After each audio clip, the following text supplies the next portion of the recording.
I was a cornerback, wide receiver.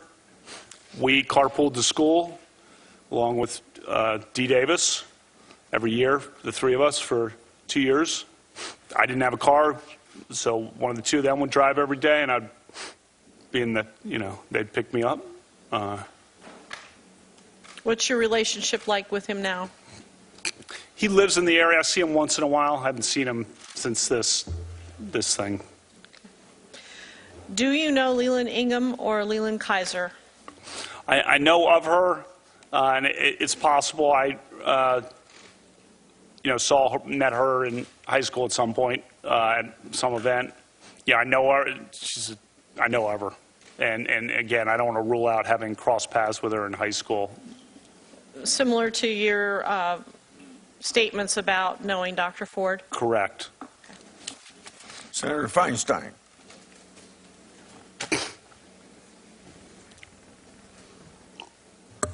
Judge Kavanaugh, it's my understanding that you have denied the allegations by Dr. Ford, Ms. Ramirez, and Ms. Swetnick. Is that correct? Yes. All three of these women have asked the FBI to investigate their claims. I listened carefully to what you said. Your concern is evident and clear. And if you're very confident of your position, and you appear to be, why aren't you also asking the FBI to investigate these claims? Senator, I'll do whatever the committee wants. I wanted a hearing the day after the allegation came up. I wanted to be here that day. Instead, 10 days passed where all this nonsense is coming out, that I'm in gangs, I'm on boats in Rhode Island, I'm in Colorado, I'm cited all over the place. And these things are printed and run breathlessly by cable news. I wanted a hearing the next day. My family's been destroyed by this, Senator. Destroyed. And whoever wants, whatever the committee decides, I'm all in immediately. I'm all in immediately. And the terrible and hard part of this is, when we get an allegation, we're not in a position to prove it or disprove it. Therefore, we have to depend on some outside authority for it. And it just seemed to me then, when these allegations came forward, that you would want the FBI to investigate those claims and clear it up once and for all. Senator, the committee investigates. It's not for me to say how to do it, but just so you know, the FBI doesn't reach a conclusion. They would give you a couple 302s that just tell you what we said. So I'm here. I wanted to be here. I wanted to be here the next day. It's an outrage that I was not allowed to come and immediately defend my name and say, I didn't do this, and give you all this evidence. I'm not even in D.C. on the weekends in the summer of 1982. This happened on a weekday? Well, when I'm not at a Blair High School for a summer league game? I'm not at Tobin's house working out? I'm not at a movie with Suzanne? I wanted to be here right away. Well, the difficult thing is that these hearings are set and set by the majority. But I'm talking about getting the evidence and having the evidence looked at. And I don't understand, we hear from the witnesses, but the FBI isn't interviewing them and isn't giving us any facts. So all we have. You're interviewing me. You're interviewing me. You're doing it, Senator. I'm sorry to interrupt, but you're doing it. There's no conclusions reached. And what you're saying, if I understand it, is that the allegations by Dr. Ford, Ms. Ramirez, and Ms. Swetnick are wrong. Yeah, that is emphatically what I'm saying. Emphatically.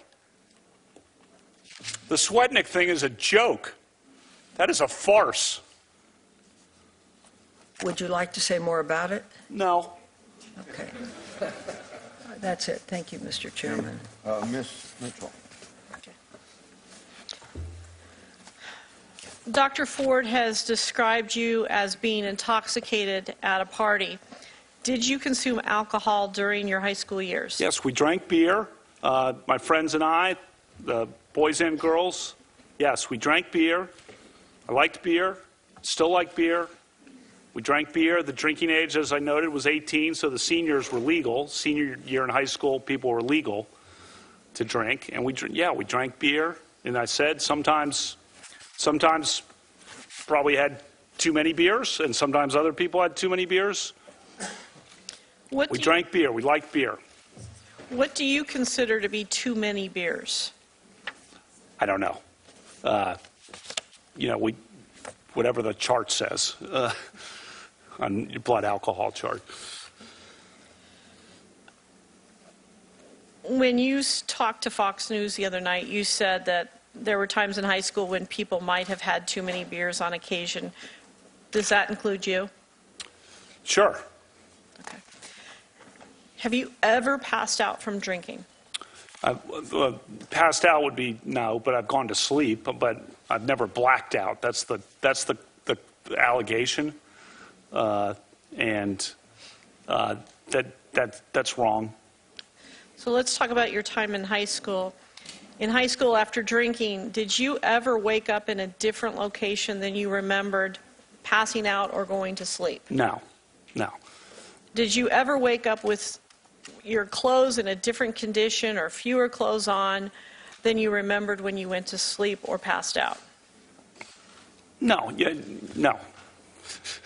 Did you ever did anyone ever tell you about something that happened in your presence that you didn't remember during a time that you had been drinking? No. We drank beer, and so did I think the vast majority of people our age at the time. But in any event, we drank beer and still do. So whatever. Yeah. During the time in high school when you would be drinking, did anyone ever tell you about something that you did not remember? No. Dr. Ford described a small gathering of people at a suburban Maryland home in the summer of 1982. She said that Mark Judge, P.J. Smith, and Leland Ingham also were present, as well as an unknown male, and that the people were drinking to varying degrees. Were you ever at a gathering that fits that description? No, as I've said in my opening statement. Dr. Ford described an incident where she was alone in a room with you and Mark Judge. Have you ever been alone in a room with Dr. Ford and Mark Judge? No. Dr. Ford described an incident where you were grinding your genitals on her. Have you ever ground or rubbed your genitals against Dr. Ford? No. Dr. Ford described an incident where you covered her mouth with your hand. Have you ever covered Dr. Ford's mouth with your hand? No. Dr. Ford described an incident where you tried to remove her clothes. Have you ever tried to remove her clothes? No.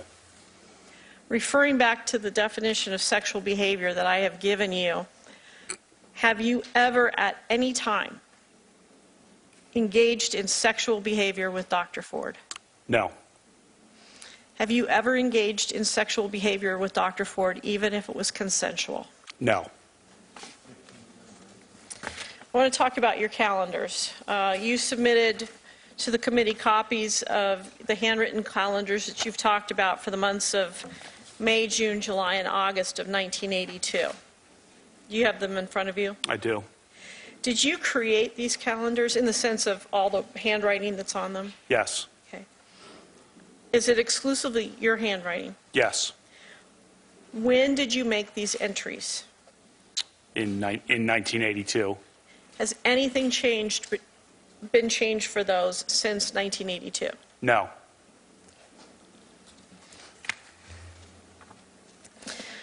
Do these calendars represent your plans for each day, or do they document, in other words, prospectively, or do they document what actually occurred more like a diary? They're both forward-looking and backward-looking, as you can tell by looking at them, because I cross out certain doctor's appointments that didn't happen, or one night where I was supposed to lift weights, I crossed that out because I obviously didn't make it that night. So you can see things that I didn't do crossed out in retrospect. And also when I list the specific people who I was with, that is likely backward looking. You explained that you kept these calendars because your father started keeping them in 1978, I believe you said. That's why you kept them. In other words, you wrote on them, but why did you keep them up until this time? Well, he's kept them too since 1978, so he's a good role model. Ms. Mitchell, you'll have to stop. Oh, I'm sorry. Judge Kavanaugh has asked for a break, so we'll take a 15-minute break.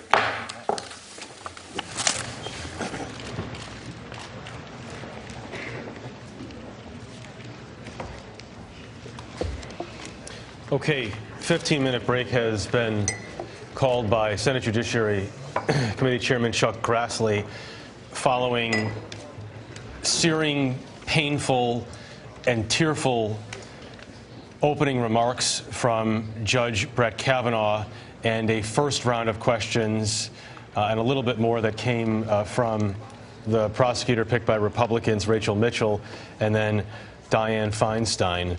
But we've all been sitting here in Washington watching all of what has just happened.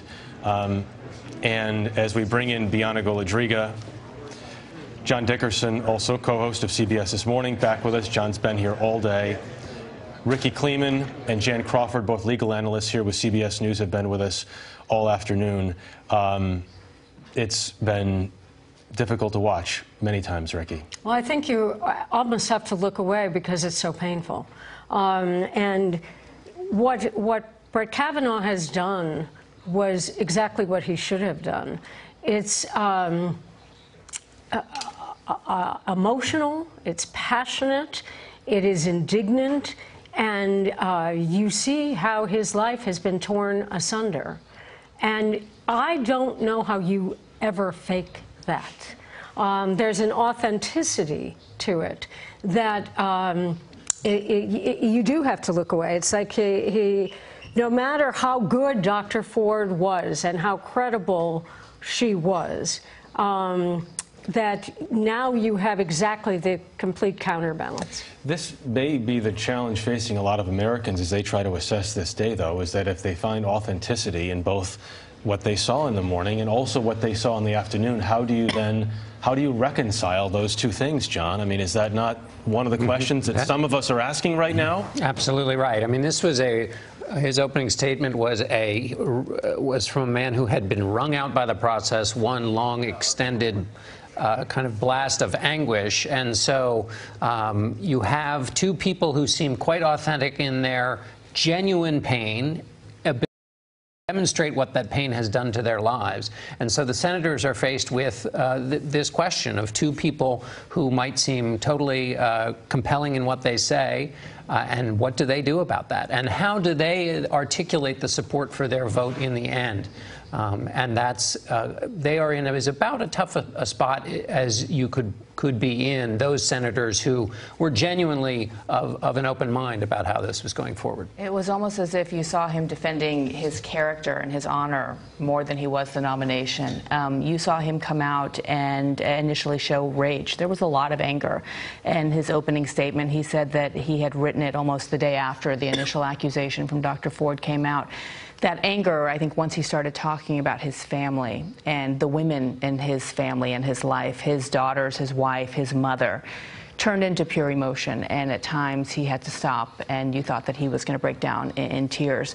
And his father. And his father. All the people who influenced him or that he had tried to model his life off of. He did the calendars because his father did. And then the people that he believed he was going to be a role model for, his children.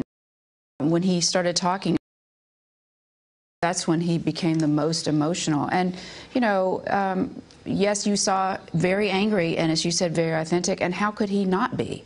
As he said, he's been hung out there no real opportunity to defend himself. Watch some of these allegations that he adamantly denies and said he's never been accused of. Imagine, you know, from his perspective, which is what we saw, a world where he was very well headed for confirmation, as he said, and then he believes, as he testified, when Democrats saw they weren't able to do it that way, then this comes out. He sees this, and that was very powerful as well, because he framed that for the senators as well. This was, he believes, a Democratic hit job to keep him off the Supreme Court, and they were willing to stop at nothing, including dragging him, his family, everything he's worked for. And he walked a fine line there, calling it a left-wing conspiracy theory, saying this is a circus, grotesque character assassination, a sort of what goes around comes around, talking about his time in the Starr investigation, but a fine line in not going after Dr. Ford, and even mentioning that his 10-year-old daughter said we should pray for her. So that, if anything, I think anybody that thought that he was going to be attacking her, that clearly didn't happen. I have the senators who have to make this choice so much in my mind. I think that was a partisan argument. The Democratic rebuttal would be, if this was a planned hit job, they would have done it on Gorsuch and didn't. But that was just the court is not in the balance with Gorsuch. True, and the Republicans who voted for Trump because of the Supreme Court, no. But I think his most compelling argument was not so much that this is all planned by the Democrats, but look at what the anguish that this whole process has caused, and what you will do to my family and me by not believing me. No matter what you feel about these two human beings, this has been a painful and unforgettable day for this country, and it's not over yet. We want to listen to a little bit now of what we've just heard over these past hour and a half or so. I was not at the party described by Dr. Ford. This confirmation process has become a national disgrace. The Constitution gives the Senate an important role in the confirmation process, but you have replaced advice and consent with search and destroy. I will not be intimidated into withdrawing from this process. You've tried hard. You've given it your all. No one can question your effort. But your coordinated and well-funded effort to destroy my good name and destroy my family will not drive me out. The vile threats of violence against my family will not drive me out. You may defeat me in the final vote, but you'll never get me to quit. Never. This has destroyed my family and my good name. A good name built up through decades of very hard work and public service at the highest levels of the American government. The other night, Ashley and my daughter Liza said their prayers, and little Liza, all of 10 years old,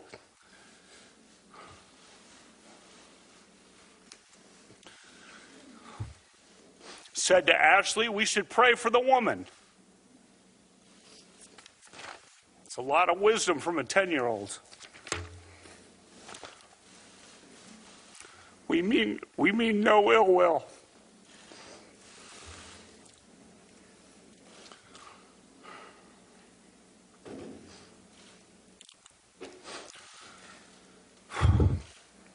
I wanted to be here the next day. It's an outrage that I was not allowed to come and immediately defend my name and say, I didn't do this, and give you all this evidence. I'm not even in D.C. on the weekends in the summer of 1982. This happened on a weekday? Well, when I'm not at a Blair High School for a summer league game? I'm not at Tobin's house working out? I'm not at a movie with Suzanne? You know, I wanted to be here right away. The last part you just saw there was Brett Kavanaugh's response when Dianne Feinstein asked him how he felt about an FBI investigation, and Kavanaugh said, I'll do whatever the committee wants, and I wanted to respond to these allegations immediately after all of this happened. Ed O'Keefe is immediately outside the hearing room with more information there. Ed. Hi there, Jeff. A reminder that, of course, most reporters are not in the room, so we're taking cues from our producers who are inside. And this is worth conveying. Jack Turman is our producer in the room, and he sent in this dispatch as Kavanaugh was testifying. He said, when the camera shutters aren't going off, you can hear a pin drop in this room. There were some empty seats, but otherwise, he said, everybody in the room spellbound. Of course, we can't see that because there's only 3 cameras. As to how Kavanaugh is doing, just heard from a GOP senator who sits there on the dais. He said he knocked it out of the park, one of the best statements he's ever seen. Others had been expressing some consternation, some reservation perhaps, about the use of Rachel Mitchell, the prosecutor, during the questioning earlier of Dr. Ford, some concern that perhaps she didn't really lay a glove on her. In the words of one senior aide, what else were we supposed to do? What was the alternative? Would you have 11 men do it, or would you have this prosecutor do it? And a reminder, while she is asking some of the first questions, at least from the Republican side, to Judge Kavanaugh, eventually we are expected to hear from at least some of the Republican senators as the questioning continues this afternoon. Okay, Ed, thank you very much. And that questioning will continue. We still have yet to hear from at least 18 senators right now at this point, some of whom may yield their time to Rachel Mitchell. As we see the empty seat of Brett Kavanaugh, we were told immediately before this break from the chairman, Chuck Grassley, that Brett Kavanaugh had requested a break, as Christine Blasey Ford had earlier. One can imagine it's difficult for many to watch all of this, certainly far more difficult for those involved in the processes themselves. We see John Cornyn there, Ted Cruz, and Lindsey Graham talking about what they've just seen here so far. All senators who will play an enormous role in figuring out not only what happens this afternoon, but what happens tomorrow. And talking a little bit more about that schedule, John. So as we understand it right now, if there are no other announcements from the committee leaders here, there's a vote tomorrow. Yeah, there's a vote. They will have to. The members of the committee will have to make their decisions by tomorrow if there's not a change in the schedule. And then the next vote after that would be when? I don't think that's been scheduled yet. I think there's been some. Well, I don't even want to speculate on the rumors, but it would be.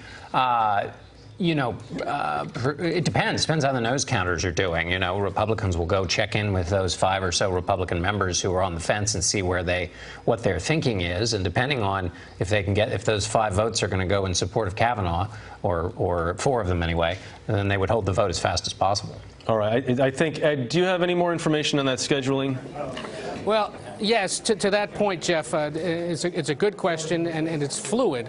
But as of right now, there is a vote scheduled for tomorrow among the 21 members of the Judiciary Committee. Important to remember, even if the committee turns him down, the Senate Majority Leader Mitch McConnell has said he is bringing the nomination to the full Senate for a vote. The earliest that could happen, if the committee vote is held on Friday morning, is on Monday morning.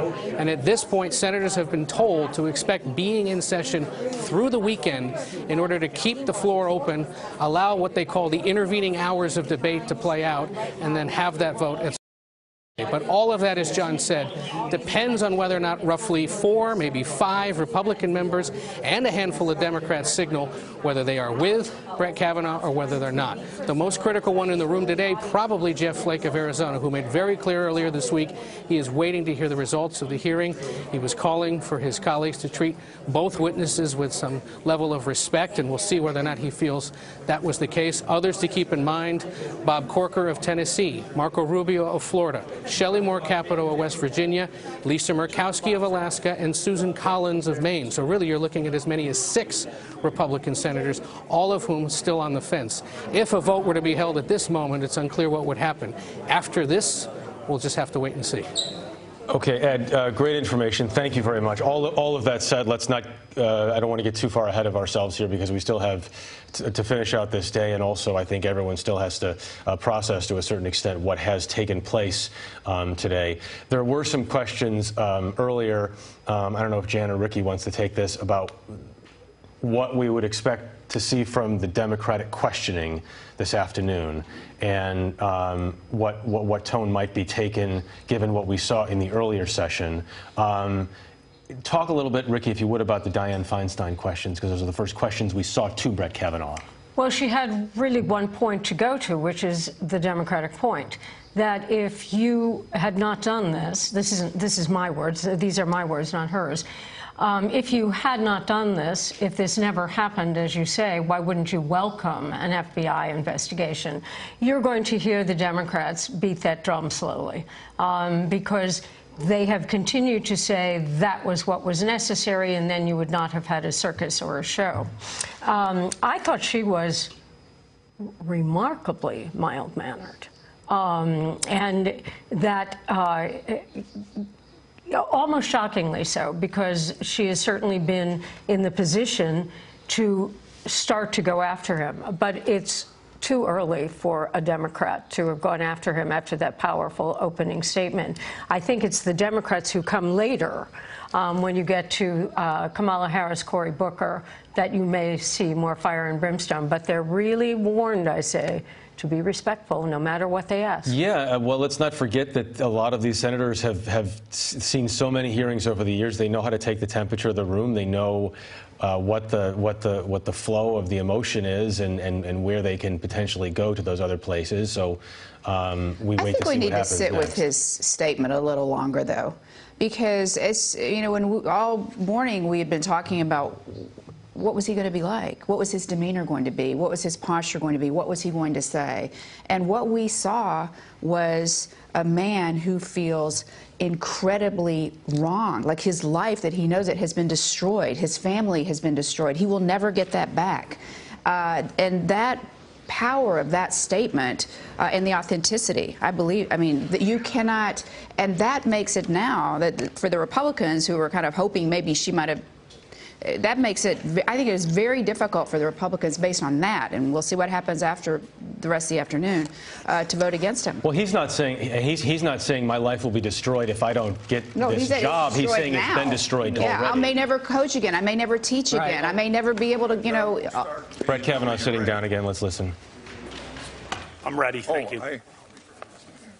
I'm going to wait for Senator Feinstein.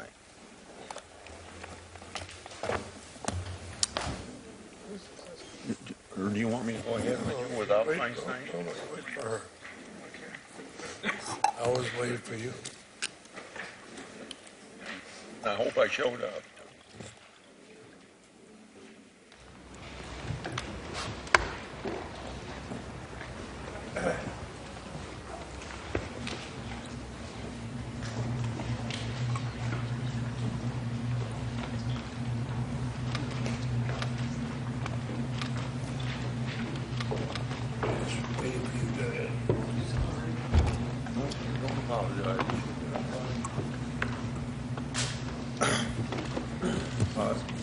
Senator Leahy.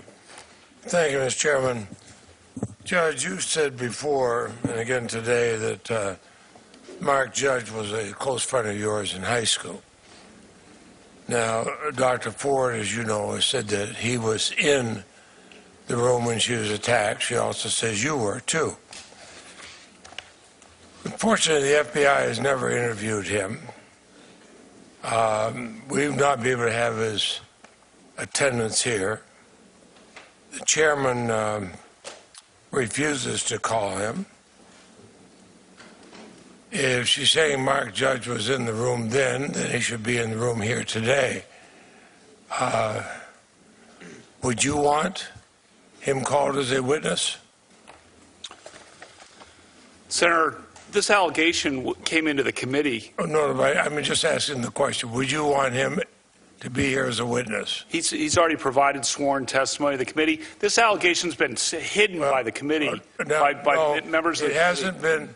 It has not been investigated by the FBI. The committee has refused to allow it to be. It was dropped on me. It was sprung. It was not investigated by the FBI, and he has not been called where he might be on the Should have been handled in the due course, Senator, when he came in. I would disagree with that. I've been on this committee 44 years, both Republicans and Democrats. I've never seen somebody that critical and not allowed to be here to called to be testified or an FBI background. But he's provided sworn testimony, and Senator, let me finish. The The allegation came in weeks ago, and nothing was done with it by the ranking member, and then it sprung on me. Judge Kavanaugh, I've heard your line, and you stated it over and over again, and I have that well in mind. But to this, he authored a book titled "Wasted: Tales of a Gen X Drunk." He references a Bart Kavanaugh vomiting in someone's car during beach week and then passing out. Is that you that he's talking about? Senator, Mark Judge was... To your knowledge, is that you that he's talking about? I'll explain if you let me. Proceed, please. Mark Judge was a friend of ours in high school who developed a very serious drinking problem, an addiction problem, that lasted decades and was very difficult for him to escape from. And he nearly died. And then he had leukemia as well on top of it. Now, as part of his therapy, or part of his coming to grips with sobriety, he wrote a book that is a fictionalized book and an account. I think he picked out names of friends of ours to throw them in as kind of close to what for characters in the book. So you know, we can sit here. We don't know whether that's you or not. We can sit here and you like make fun of some guy who has an addiction. I'm not making I don't think fun that of really anybody, is Judge really Kavanaugh, good. I'm trying to get a straight answer from you under oath. Are you Bart Kavanaugh that he's referring to? Yes or no? That's You'd have to ask him. Well, I agree with you there, and that's why I wish that the chairman had him here under oath. Now, you talked about your yearbook. In your yearbook, you talked about drinking and sexual exploits, did you not? Senator, let me take a step back and explain high school. I was number one in the class. Freshman. And I thought only no. I thought only the Senate. You got this up. I'm gonna talk about my high school. No. I'm gonna Let him answer. I'm gonna talk about my high school record. If you're gonna sit here and mock me, We were. I think we were all very fair to Dr. Ford. Shouldn't we be just as fair to Judge Kavanaugh? I busted my butt in academics. I always tried to do the best I could. So I recall I finished one in the class, first and freshman and junior year, right up at the top with Steve Clark and Eddie Ayala. We were always kind of in the mix. I played sports. I was captain of the varsity basketball team. I was wide receiver and defensive back on the football team. I ran track in the spring of '82 to try to get faster. I did my service projects at the school, which involved going to the soup kitchen downtown. Let me finish. And going to tutor intellectually disabled kids at the Rockville Library. Went to church. And yes, we got together with our friends. Does this reflect what you are? Does this yearbook reflect your focus on academics and your respect for women? That's easy, yes or no. You don't have to filibuster the answer. Does it reflect your focus on I already academics? said the yearbook in my opening statement. The yearbook Judge, was obviously... Just wait a minute. He's asked the question. I'll give you time to answer it. The yearbook, as I said in my opening statement, was something where the students and editors made a decision to treat some of it as farce and some of it as exaggeration, some of it celebrating things that don't reflect the things that were really the central part of our school. Yes, we went to parties, though. Yes, of course, we went to parties, and the yearbook page describes that and kind of makes fun of it. And as a if we want to sit here and talk about whether a Supreme Court nomination should be based on a high school yearbook page, I think that's taken us to a new level of absurdity. So, Ms. Mitchell. Well, we got a filibuster, but not a single answer.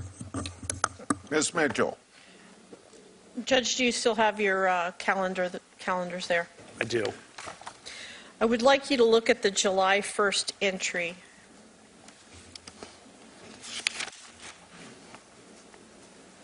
Yes. The entry says, and I quote, "Go to Timmy's for skis with Judge, Tom, PJ, Bernie, and Squee." Squee. Okay. It's a nickname. Okay. To what does this refer and to whom? So first says Tobin's House workout. So that's one of the football workouts that we would have that Dr. Finizio would run for guys on the football team during the summer. So we would be there. That's usually 6 to 8 or so, kind of till near dark. And then it looks like we went over to Timmy's. You want to know their last names too?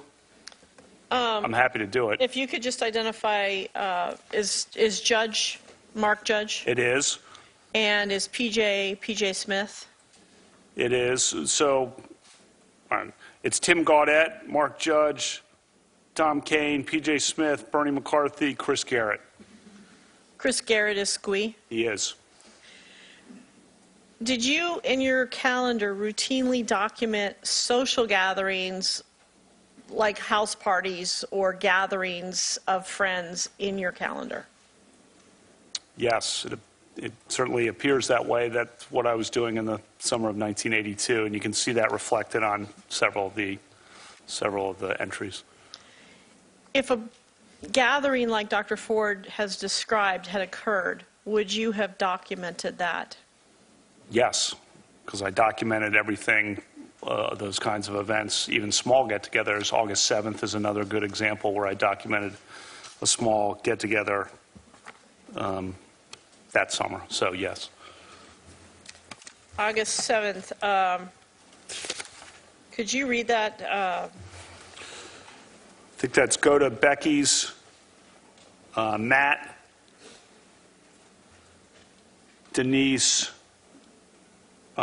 Lori, Jenny. Have you reviewed every entry that is in these calendars of May, June, July, and August of 1982? I have. Is there anything that could even remotely fit what we're talking about in terms of Dr. Ford's allegations? No. As a lawyer and a judge, we've talked about the FBI, are you aware that this type of offense would actually be investigated by local police? Yes, I mentioned Montgomery County Police earlier, yes. Okay. Are you aware that in Maryland there is no statute of limitations that would prohibit you being charged even if this happened in 1982?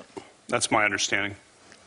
Have you at any time been contacted by any members of local police agencies regarding this matter? No, ma'am. Prior to your nomination for Supreme Court, you've talked about all of the female clerks you've had and the women that you've worked with. I'm not just talking about them. I'm talking about globally. Have you ever been accused, either formally or informally, of unwanted sexual behavior? No. And when I say informally, I mean just a female complains. It doesn't have to be to anybody else but you. No. Since Dr. Ford's allegation was made public, how many times have you been interviewed by the committee? It's been a 3 or 4. I'm trying to remember now. It's been several times. Each of these new things, absurd as they are, we get on the phone and kind of go through them. So have you submitted 2 interviews specifically about Dr. Ford's allegation? Yes. And what about Deborah Ramirez's allegation that Yes. you waved your penis in front of her? Yes. What about Julie Swetnick's allegation that you repeatedly engaged in drugging and gang raping or allowing women to be gang raped? Yes. Yes, I've been interviewed about it. Okay. Were your answers to my questions today consistent with the answers that you gave to the committee in these various interviews? Yes, ma'am. Okay. I see I'm out of time. Senator Durbin. Thank you, Mr. Chairman. Judge Kavanaugh, earlier today, Dr. Christine Ford sat in that same chair, and under oath, she said clearly and unequivocally that she was a victim of sexual assault at your hands. She answered our questions directly, and she didn't flinch at the prospect of submitting herself to an FBI investigation of these charges. We know, and I'm sure she's been advised by her attorneys, that a person lying to the FBI can face criminal prosecution. You have clearly and unequivocally denied that you assaulted Dr. Ford. With that statement, you must believe that there is no credible evidence or any credible witness that could prove otherwise. You started off with an impassioned statement at the beginning, and I can imagine, try to imagine what you have been through or your family's been through, and I'm sure I wouldn't get close to it. But it was an impassioned... No, you wouldn't. I'm sure I wouldn't. It's an impassioned statement. And in the course of it, you said, I welcome any kind of investigation. I quote you. I welcome any kind of investigation. I've got a suggestion for you. Right now, turn to your left in the front row, to Don McGahn, counsel to President Donald Trump. Ask him to suspend this hearing and nomination process until the FBI completes its investigation of the charges made by Dr. Ford and others and goes to bring the witnesses forward and provides that information to this hearing.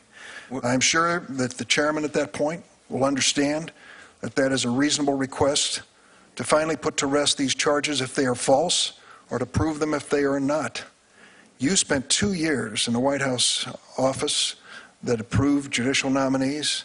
You turned to the FBI over and over and over again for their work. Let's bring them in here and now.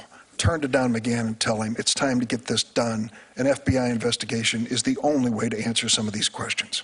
Stop the clock. This committee is running this hearing, not the White House, not Don McGahn, not even you as a nominee. We are here today because Dr. Ford asked for an opportunity here. I know you did too as well. In fact, maybe even before she did. We're here because people wanted to be heard from charges that they all thought were unfair, or activities like sexual assault was unfair. So I want to assure Senator Durbin, regardless of what you say to Senator Don McGahn, we're not suspending this hearing. Proceed to answer the question, or whatever, or if the gentleman... I'll just say this. If you, Judge Kavanaugh, turn to Don McGahn and to this committee and say, for the sake of my reputation, my family name, and to get to the bottom of the truth of this, I am not going to be an obstacle to an FBI investigation, I would hope that all the members of the committee would join me in saying we're going to abide by your wishes and we will have that investigation. I welcome whatever the committee wants to do because I'm telling the truth. I want to know what you want to do. I'm telling the truth. I want to know what you want to do, Judge. I'm innocent. I'm innocent of this charge. Then you're prepared for an FBI investigation? They don't reach conclusions. You reach the conclusions, No, Senator. but they do investigate questions. I'm innocent. And you can't have it both ways, Judge. You can't say here at the beginning, I wanted a hearing. Moment, Look, I welcome any kind of investigation. This thing was then sprung walk on away me. from this. This thing was sprung at the last minute after being held by staff. You know, Judge, and I called for a hearing immediately. If there is no truth to her charges, the FBI investigation will show that. Are you afraid that they might not? Come on, gee whiz. The FBI does not reach. You know that's a phony question because the FBI doesn't reach conclusions. They just provide the 302s. With 302s, so I can explain to people who don't know what that is. They just go and do what you're doing, ask questions, and then type up a report. They don't reach the bottom line. This morning, I asked Dr. Ford. I asked her about this incident where she ran into Mark Judge at a Safeway, and she said, "Sure, I remember. 6 or 8 weeks after this occurrence." Well, someone at the Washington Post went in and took a look at Mr. Judge's book and has been able to, the run that he wrote about his addiction and his alcoholism. And they have narrowed it down what they think was a period of time, 6 or 8 weeks after the event. And he would have been working at the Safeway at that point. So the point I'm getting to is we at least can connect some dots here and get some information. Why would you resist that kind of investigation? Why would you resist that kind of investigation? Sir, I wanted the hearing last week. I'm asking about the FBI investigation. The committee figures out how to ask the questions. I'll do whatever. I've been on the phone multiple times with committee counsel. I'll talk to... Judge Kavanaugh, will you support an FBI investigation right now? I will do whatever the committee wants to... Personally, do you think that's the best thing for us to do?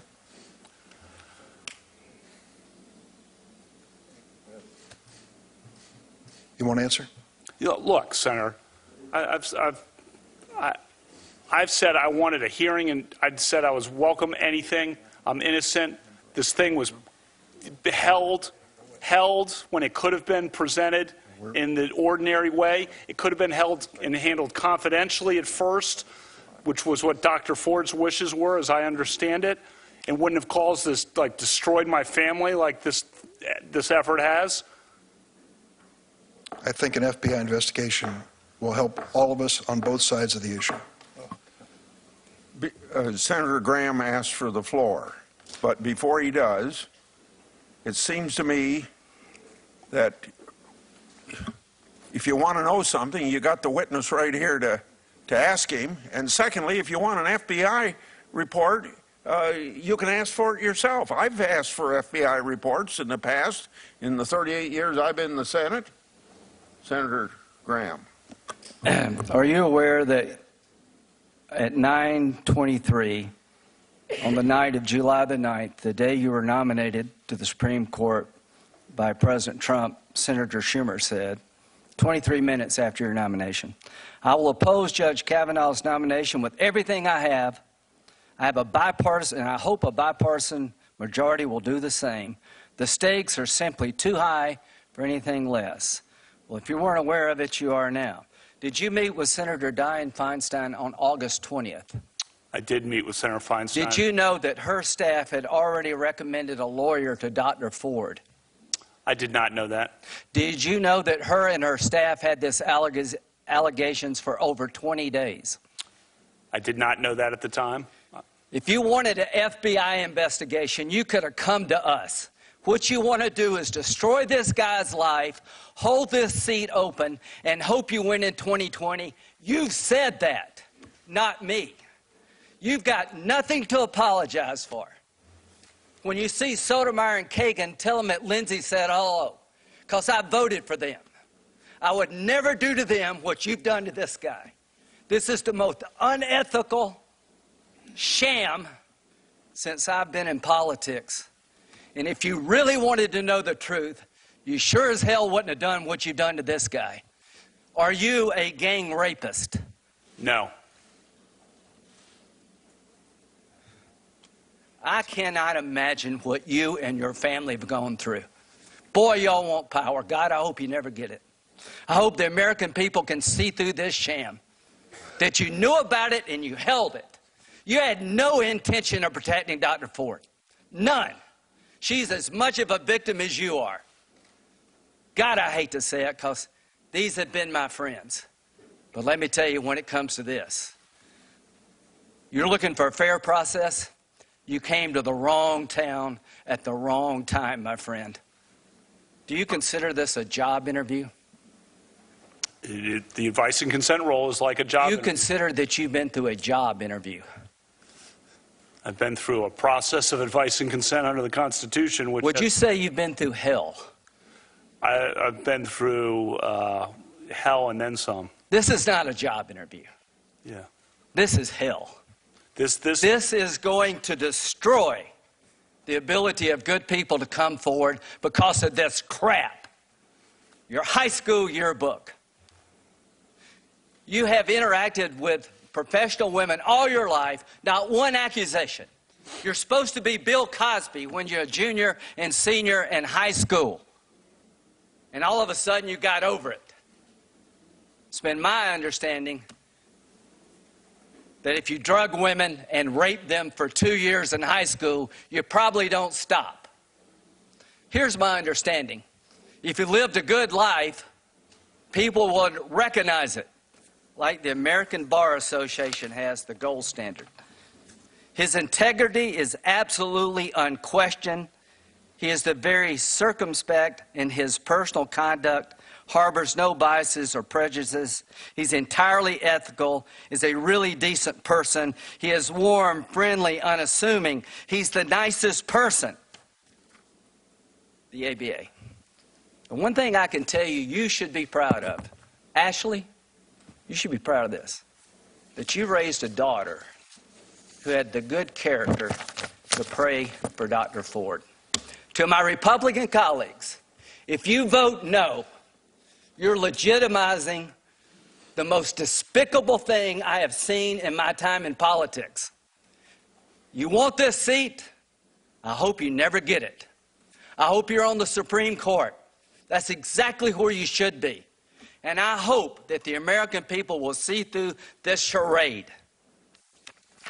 And I wish you well, and I intend to vote for you, and I hope everybody who's fair-minded will. Senator Whitehouse. Should we let things settle a little bit after that? If you want to, we'll take a 60-second break. No, I'm good. Okay, go ahead. I'm good. One of the reasons, Mr. Kavanaugh, that we are looking at the yearbook is that it is relatively consistent in time with the events at issue here. And because it appears to be your words, is it in fact your words on your yearbook page? We submitted things to the editors, and I believe they took them. I don't know if they changed things or not, but you're not aware of any changes, as far as you know. I'm not aware one way or the other, but I'm not going to sit here and contest that. Have at it if you want to go through my yearbook. Yeah, I'm actually interested. You know, lawyers should be working off of common terms and understand the words that we're using. I think that's a pretty basic principle among lawyers. Wouldn't you agree? If you're worried about my yearbook, have at it, Senator. Let's look at Beach Week Ralph Club biggest contributor. What does the word Ralph mean in that? That probably refers to throwing up. I'm known to have a weak stomach, and I always have. In fact, the last time I was here, you asked me about having ketchup on spaghetti. I always have had a weak stomach. I don't know that I asked about ketchup on spaghetti, but... You didn't, someone did. Okay. And this is well known. Anyone who's known me, like a lot of these people behind me, have known me my whole life, know, you know, I got a weak stomach, whether it's with beer or with spicy food or anything. So the vomiting that you reference in the Ralph Club reference related to the consumption of alcohol? Senator, I was the top of my class academically, busted my butt in school, captain of the varsity basketball team, got into Yale College. When I got into Yale College, got into Yale Law School, worked my tail off. And did the word, Ralph, you used in your yearbook I already answered the question. If you're, did it relate to alcohol? I like beer. You haven't answered that. I like beer. I don't know if you do. Okay. Do you like beer, Senator, or not? What do you like to drink? Next one is... Senator, what do you like to drink? Judge, have you, I don't know if it's buffed or boofed. How do you pronounce that? That refers to flatulence. We were 16. Okay. And so when your friend Mark Judge said put the same thing in his yearbook page back to you, he had the same meaning. It was flatulence. I don't know what he did, but that's my recollection. We want to talk about flatulence at age 16 on a yearbook page. I'm game. You mentioned, I think, the Renata, I don't know how you pronounce that. That's a proper name of an individual you know? Renata. Renata? It's spelled with an E at the end, R-E-N-A-T-E. Is that correct? Okay. And then after that is the word alumnius. What does the word alumnius mean in that context? I explained that in my opening statement. She was a great friend of ours. A bunch of us went to dances with her. She hung out with us as a group. The media circus that has been generated by this thought and reported that it referred to sex. It did not. Never had any, as she herself said on the record, any kind of sexual interaction with her. And I'm sorry how that's been misinterpreted, and sorry about that, as I explained in my opening statement, because she's a good person. And to have her name dragged through this hearing is a joke and really an embarrassment. Devil's Triangle? Drinking game. How's it played? 3 glasses in a triangle. And? You ever played quarters? No. Okay, it's a quarters game. Ann Doherty's? As you can tell from my calendar, she had a party on the 4th of July in the beach in Delaware. and there are like 1, 2, 3, 4, 5, 6, 7 Fs in front of the 4th of July. What does that signify, if anything? One of our friends, Squee, when he said the F word, starting at a young age, had kind of a wind-up to the F word, kind of a and then the word would come out. And when we were 15, we thought that was funny, and it became an inside joke for how he would say and I won't repeat it here, for the F word. Referring to Georgetown versus Louisville and... You want to name more on the Fs? No, Orioles versus Red Sox. In both, you respond, who won anyway, or who won that game anyway? Should we draw any conclusion that a loss of recollection associated with alcohol was involved in you not knowing who won the games that you attended? No. First of all, the Georgetown-Louisville was watching it on TV, a party, and That's not inconsistent with drinking and not remembering what happened. I'm aware. And the point of both was we, in essence, were having a party and didn't pay attention to the game, even though the game was the excuse we had for getting together. I think that's very common. I don't know if you've been to a Super Bowl party, for example, Senator, and not paid attention to the game and just hung out with your friends. I don't know if you've done that or not, but that's what we were referring to in those two occasions. Senator Cornyn. Judge, I can't think of a more embarrassing scandal for the United States Senate since the McCarthy hearings, when the comment was about the cruelty of the process toward the people involved. And the question was asked, have you no sense of decency? And I'm afraid we've lost that, at least for the time being. Do you understand you've been accused of multiple crimes? I'm painfully aware for my family and me to read about this. And breathless reporting. Of course, the sexual assault that Dr. Ford claims that you denied, then the claims of Ms. Ramirez that not even the New York Times would report because they couldn't corroborate it. And then Stormy Daniels' lawyer released a bombshell accusing you of gang rape. All of those are crimes, are they not? They are, and I'm never going to get back. My life is totally and permanently altered. Well, Judge, don't give up. I'm not giving up. The American people are listening to this, and they will make their decision, and I think you'll come out on the right side of that decision. Well, I will always be a good person and try to be a good judge, whatever happens. But so this is not a job interview. You've been accused of a crime.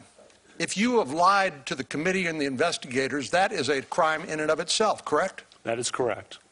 So in order to vote against your nomination, we would have to conclude that you are a serial liar.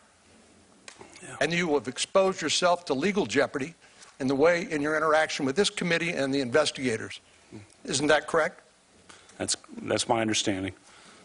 You talked in your interview with Martha McCollum the other night about a fair process. Some of my colleagues across the aisle say, well, the burden is not on the accuser because this is a job interview. The burden is on you. But you said you weren't there and it didn't happen. It's impossible for you to prove a negative. So I would just suggest that you have been accused of a crime and that a fair process under the United States Constitution and our notion of fair play means that the people who make an accusation against you have to come forward with some evidence. Isn't that part of a fair process? Yes, sir, Senator.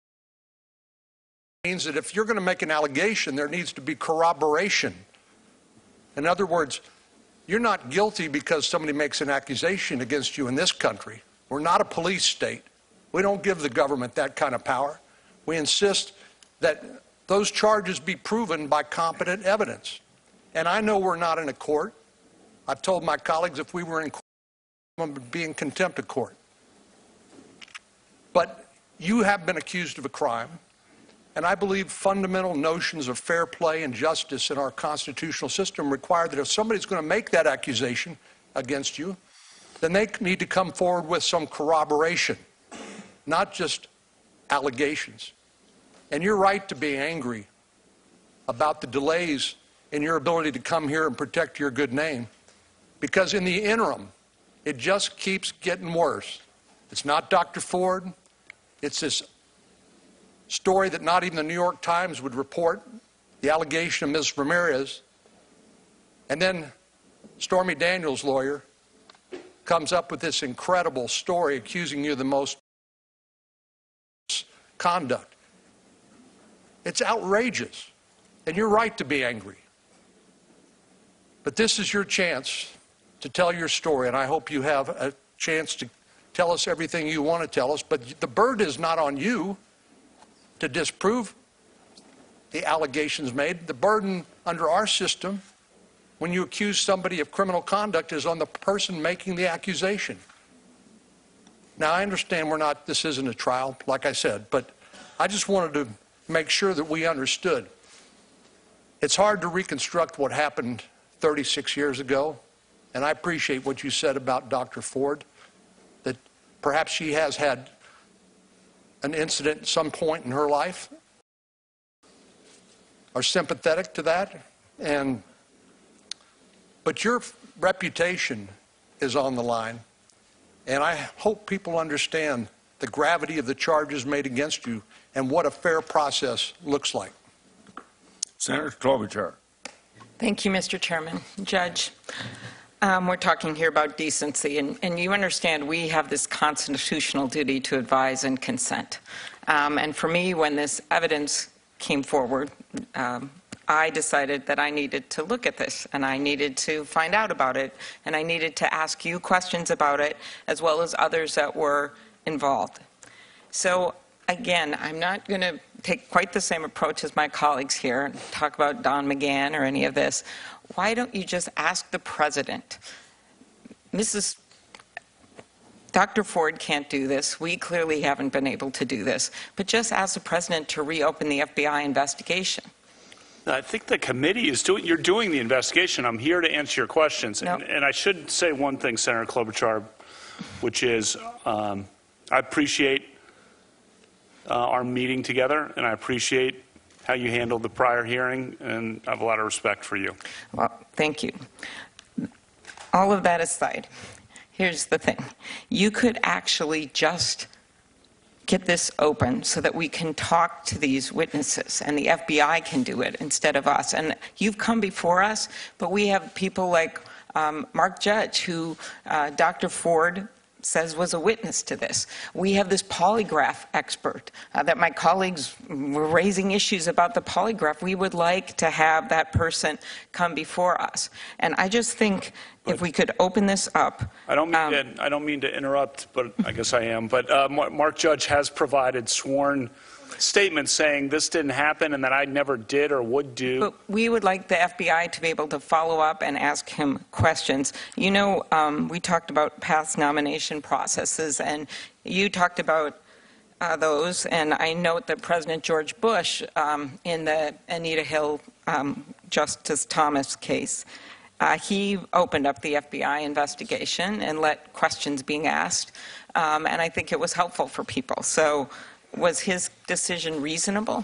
I don't know the circumstances of that. What I know, Senators, the circumstances are that he opened up the investigation so the FBI could ask some questions. That's what he opened up the background check. I'm here to answer questions about my yearbook or about, you know, what I my sports or, you know, summer league basketball. I'm not going to ask about the yearbook.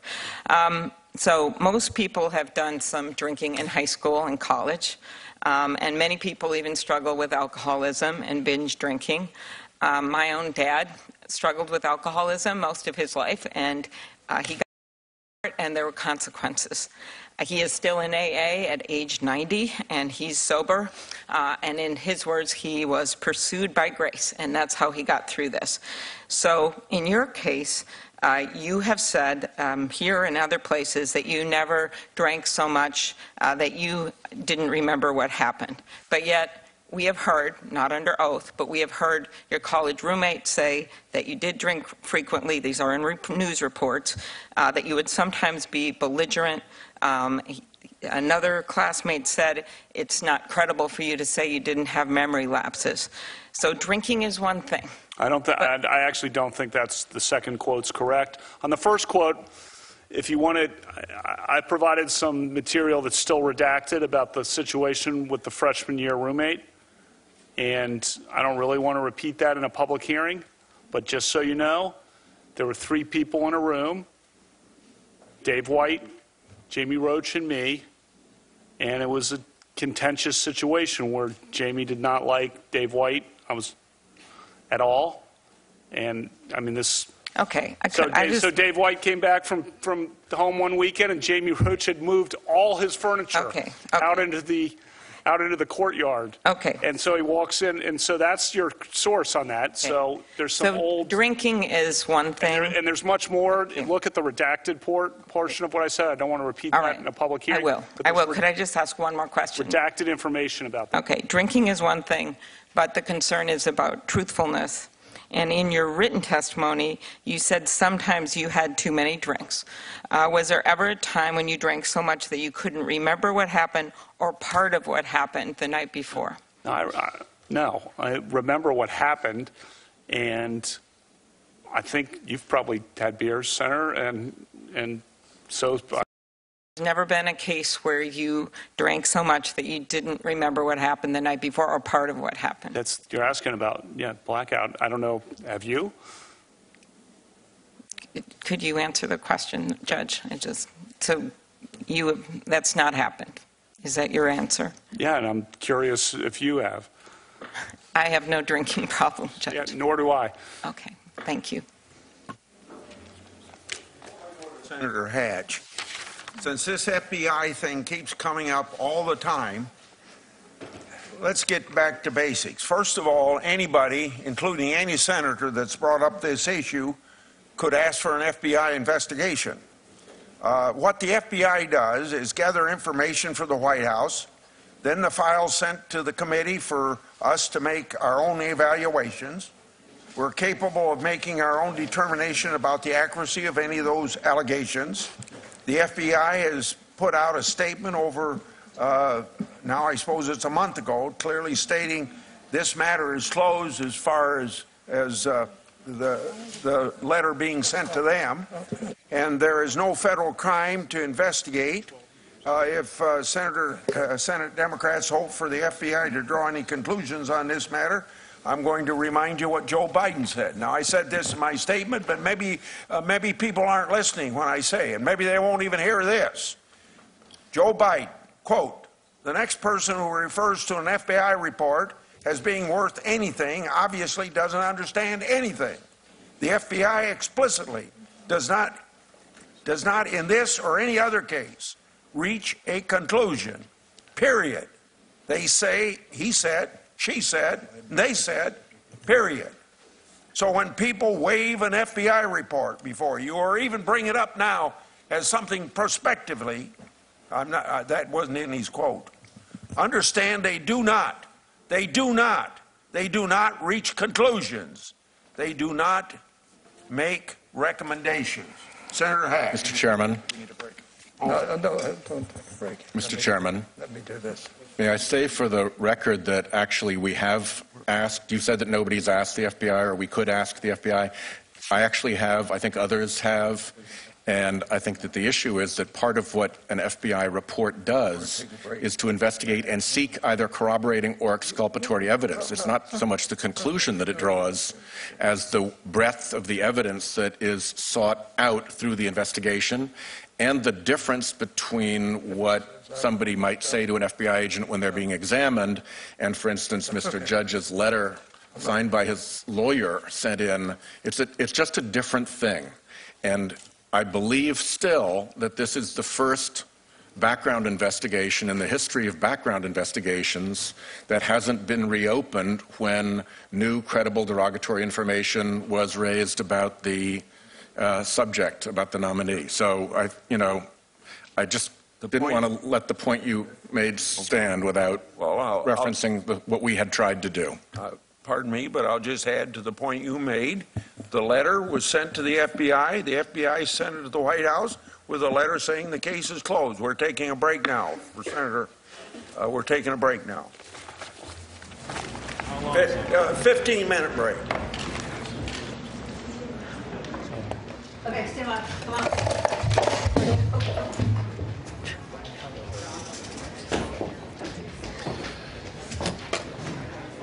Okay, another break in the Kavanaugh hearings this afternoon that the Senate Judiciary Chairman Chuck Grassley just called for. We have not been advised how long that break is going to be, but welcome back to those of you watching. You've been watching the Senate Judiciary Committee hearings. If you are just joining us, Judge Brett Kavanaugh has denied forcefully that he sexually assaulted Christine Blasey Ford when they were teenagers.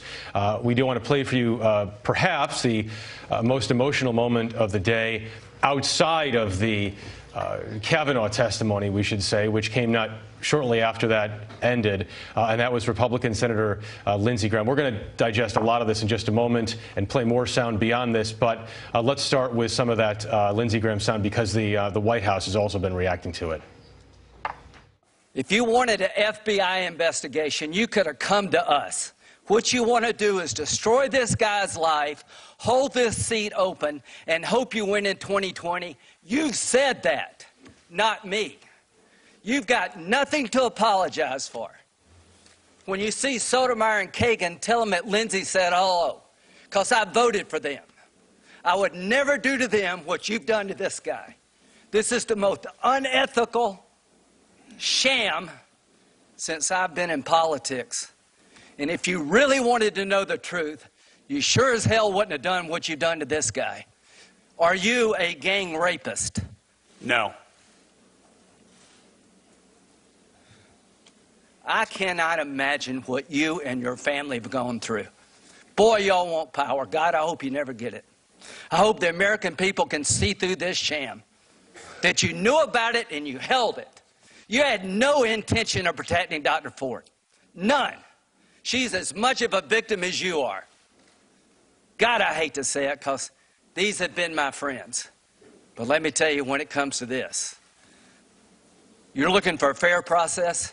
You came to the wrong town at the wrong time, my friend. Do you consider this a job interview? The advice and consent role is like a job interview. You consider that you've been through a job interview? I've been through a process of advice and consent under the Constitution. Which Would you say you've been through hell? I've been through hell and then some. This is not a job interview.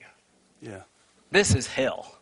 This is going to destroy the ability of good people to come forward because of this crap. Your high school yearbook. You have interacted with professional women all your life, not one accusation. Lindsey Graham was the first GOP senator to ask questions and not defer to the prosecutor that Republicans had selected who did the earlier questioning of Christine Blasey Ford. The president said at his news conference yesterday he would be watching the hearings today. He is. An official at the White House now tells us that they are pleased with Kavanaugh's strong, full-throated response, a tone they say they've been waiting for from him.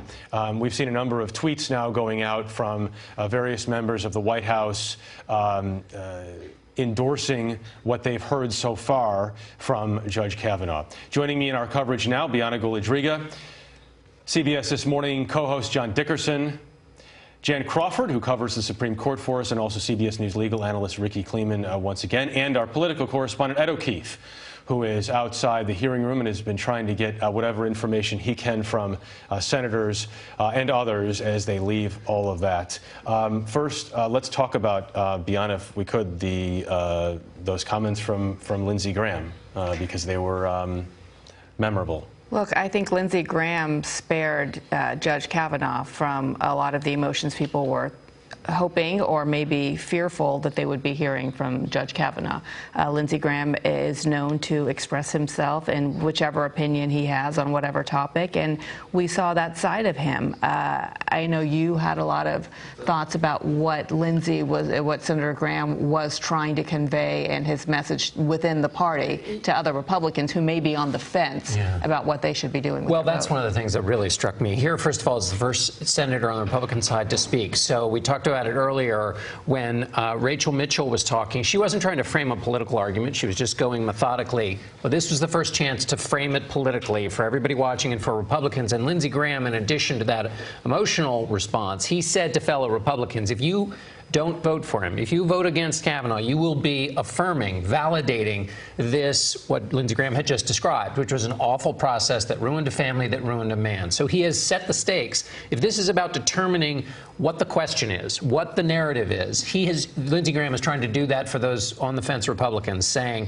this is what the stakes are. And a vote against Kavanaugh is a vote in favor of the kind of scorched earth politics that he had just described. And as Jan was saying earlier, that's a message also to the Republican base, which is that's what this is about, and any Republican senator who caves to that pressure should be punished. So you hit it. I mean, what you're saying, John, is what Lindsey Graham is saying is that if you vote against, you're endorsing character assassination. That's exactly right. And again, it's about framing the question as much as it is almost anything else in politics. And that's what he was trying to do there, is frame the question for his own side. And I thought it was pretty effective. Jan? Well, I mean, I think Brett Kavanaugh really kind of laid the groundwork for that. I mean, when he gave that opening statement, which, as you know, our reporter said inside the room, I mean, the room was just, you could hear a pin drop. And then to see the emotion from him, and kind of as he talked about what this had done to him, his life, his family, his parents, his children, you know, that really then laid the groundwork for Senator Graham's quite fiery and emotional response, encouraging, you know, not encouraging, I mean, flat out saying that if you're going to vote against this man, not only is it a vote, you know, for character assassination, but it is a vote for the tactics that the Democrats have used. And he came out of that. I mean, what led to all this was, you know, the Democrats are pushing about this FBI investigation. And Senator Graham's point is this is ridiculous. Democrats sat on this for 2 months, and now, and we could have had an FBI, we could have had all kind of investigations. And so, you know, that kind of also is kind of, when you see all this with the FBI investigation, that gives the Republicans then a chance to say, well, you sat on this for 2 months. But Judge Kavanaugh has to be careful. There's one thing about being defensive about your character, and if he believes that, like as he says, that he wasn't there, he didn't do this, by all means, defend your actions. But when it comes to what he did in college, what he did in high school, his yearbook, his drinking, an FBI investigation, there are times where he kind of approaches that line, if maybe even not going over that line, of being a bit too defensive. He has never once said, yes, I invite an FBI investigation. He says, I will let you decide what to do. I'll do whatever you tell me to do. I think the drinking and the did you drink, did you ever blackout drink to the senators asking those questions can turn out to bite him. I think that's right, because in real time what it's showing is an evasiveness. So when Dick Durbin very carefully tried to put him in a corner and said, just ask the president's lawyer, Don McGahn, to call in the FBI, that was a tactic, a trick. And in the moment when Kavanaugh doesn't immediately respond or gives an answer like saying, I'm here now, it's a real-time demonstration of equivocation, which could be a challenge for him. And all of this riveting testimony comes after the morning session, of course, Ricky, in which Christine Blasey Ford did not appear evasive, appeared very open. The tone between the two hearings, morning and afternoon, certainly very different in terms of what we're hearing from both of the principals involved here. It is an extraordinary amount for these senators to weigh. Well, it is an extraordinary amount, except the Republicans have their game plan on. They are cohesive this afternoon. And I think you could say they were cohesive this morning in the sense that they made a decision to not do the questioning, to have a professional prosecutor do the questioning for what good or bad it did them, but that they treated Dr. Ford with respect. And it's of idea that something happened to Dr. Ford, it just wasn't Brett Kavanaugh, and that there is a feeling of sympathy and empathy. So they've played the role in the morning of actually being the good guys. And now in the afternoon, if you take Lindsey Graham and then you wind up with other Republicans following his lead, they have a political message to give. It is highly cohesive, and they are coming to a point to get what they want. What they want are these few votes that may be up in the air. And the gauntlet, it's been dropped. And you have to take it up, or else look what you're doing. The only thing I see as a worry for Brett Kavanaugh as he takes this break and has a glass of water or whatever it is that centers him, or gives a hug to his wife, or feels support, he must be careful of not losing his temper. That's the only thing that he really has to watch. And you think there's people telling him that right now? Well, I think someone has told him that already, or he knows it. But the Democrats, as they go down the line, they're going to try to bait him, because one of the few things in this examination, besides do you want an FBI investigation, is the idea of his being a belligerent drunk and his acting out in a way that was out of character. So that person, the belligerent drunk, the abusive drunk, the drunk who might not remember what he did and do something untoward, that person would not be fit to be on the United States Supreme Court. And also about being truthful. I know it's small, and I know a lot of us, I can only imagine what we would be going through if we were reliving what we did and what we put in our yearbook in high school and what have you. But, you know, this is one of the most important jobs in the country, if not the world. And so much of it depends book, specifically about Renata. And as small as it may be, boys, you know, treated girls badly, vice versa in high school. For him to definitively say that she was one of us, and this was a code of her being, you know, buddies with all of the boys, and we had high respect for her. Just hearing her side of the story, I just find that so, personally, I find it so hard to believe that that is what that meant. And I know it's small, but in the larger scheme of things, when you're talking about someone's character, for him to stand by the statement that she was one of us, I don't know. That it's hard. That doesn't sit well with me. He took issue with the folks who organized the yearbook. Mm-hmm.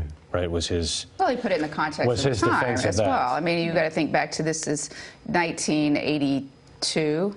It was a different time. It was, you know, he tried to put it in the context of the time. Movies. Fast Times at Ridgemont High. I mean, that was kind of part of, for probably, as we would say now, worse. I mean, you know, those were the movies then. I mean, Animal House. I mean, they wouldn't make those movies today. The weakness in the Democratic effort here is that presumably they're inquiring in this area because they want to know if the Kavanaugh described by his friend in the book about excessive drinking and the Kavanaugh described by Dr. Ford, if that person is even one that he's possible to approach by evidence that they can gather from inquiring with him.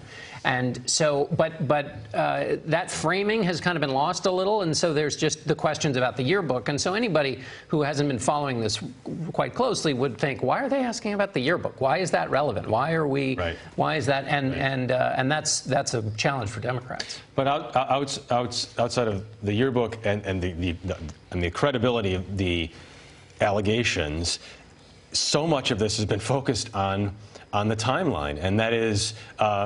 Republicans talking this morning about why didn't you tell us this earlier, and Democrats saying why can't we take a little more time and have this FBI investigation. And I just so much of it has returned today, Ricky, to that timing issue. Well, right, and of course that was exactly where Rachel Mitchell was going this morning. She spent, I would say, at least half of her 5-minute intervals dealing with the timeline. And that's a political inquiry. That's not a factual or credibility inquiry. And that led to a foundation for exactly where Lindsey Graham was going to go. So I think that they thought this out on the Republican side in a way, perhaps, that the Democrats have not, which surprises me. Well, I mean, I also think that, I mean, Republicans genuinely believe. They know what the deal is here. Democrats say they want an FBI investigation. Okay, how long does that take? You get an FBI investigation now, we need another hearing. Well, then that's going to take another 2 weeks to schedule the hearing, because she's got to come back, they've got to get witnesses, one of them's very ill, we may not be able to get her back. That's another 3-4 weeks. Then, next thing you know, you get to the midterm. I mean, they believe that this is an effort to push this past the midterms, defeat Brett Kavanaugh, and then no other nominee will ever be confirmed if Democrats take the Senate. They will keep that seat open. And in some ways, this is, payback for Merrick Garland. Precedents, right. And so that Republicans really see that as the game plan. Right. And so that is why they think the FBI investigation is a pure smokescreen. And that's Kavanaugh sees it undoubtedly that way too, which is why he's not saying, sure, have the FBI. He's because there's been some reluctance. And when Republicans say delay, I mean, it's factual. I mean, there is truth in that. That's exactly, and so that's part of that strategy. But he's also fighting for his character. Forgive me if I'm wrong, because I very well may be. But did Dr. Ford initially ask to go after him, to speak after her Judge attorney made that request? And in the court of public opinion, as you were saying, that if somebody just turned this on and watched Judge Kavanaugh, there's a lot to take away from him, from his emotion, from what seemed to be just pain that he and his family had gone through, from his steadfastness in saying that I was not there and this did not happen. Compare that to everyone's reaction after watching Dr. Ford. So if you had only seen one, you'd say both are equally compelling, right? But in America, I mean, if you are accused of something, it's our system of justice, and I know this isn't a courtroom, but if you're accused of something, you are entitled to hear what the allegations are against you before you respond. And so the suggestion that he would go first, this was the initial suggestion, which is again fueling the distrust by Republicans, by the way, because they believe this is all Democratic operatives. The suggestion was, and what they argued for, was that he would have to testify first, and then she would testify, and they would hear her for the first time, and then he would have no chance to give any rebuttal. Right. And so, I mean, when you talk about fair process, I mean, if you're accused of something, you have to be able to know what the allegations are against you and to respond. This is America. But Republicans must be feeling a little better, at least now, than they were 3 hours ago. A lot better. Yeah. As they both make their way back into the hearing room now, we believe this break is ending very soon. I do want to take a chance here to listen to both of the principals we've heard from here today. First, I think we have a little bit of sound from the most recent testimony, and that's Judge Kavanaugh. The other night, Ashley and my daughter Liza said their prayers. And little Liza, all of 10 years old,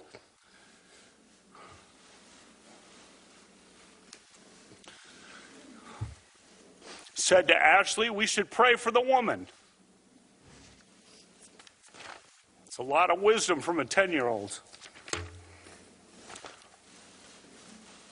We mean no ill will. All right, now if we can, some of the most emotional testimony we heard from this morning, if we have, I think one of the questions that Christine Blasey Ford was asked this morning was what was most memorable about that night back in 1982 for her.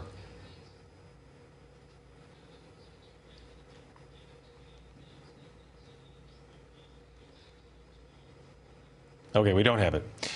We'll try to get that because I think, to your point, Bianna, that it's important for people to hear, for those who haven't seen the day's entirety, as we have, I think it's important for everyone to, more helpful for senators and everyone to hear everything.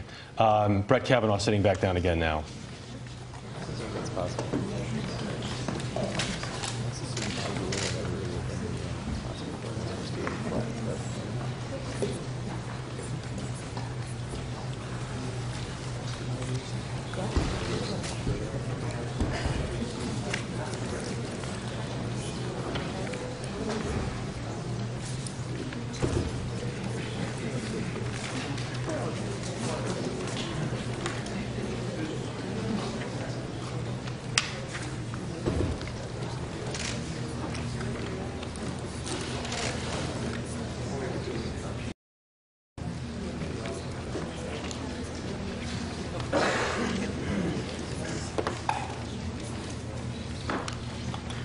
Judge, are you ready?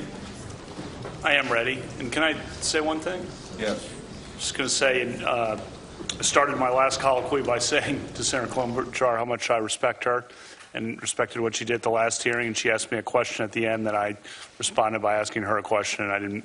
Sorry, I did that. This is a tough process. I'm sorry about that. I appreciate that. I would like to add, when you have a parent that's alcoholic, you're pretty careful about drinking. And the second thing is, I was truly just trying to get to the bottom of the facts and the evidence, and I again believe we do that by opening up the FBI investigation, and I would call it a background check instead of investigation.